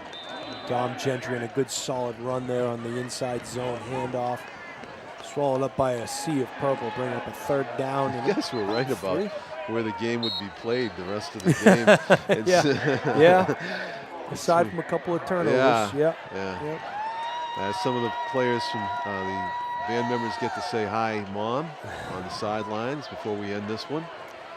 Yeah, I want to take this opportunity to wish everybody out there a happy Thanksgiving, safe travels if you're on the road. And yeah, it's been a pleasure doing the game with you, John, and looking same forward here, Jason. to It's an many more. education always when we do football together.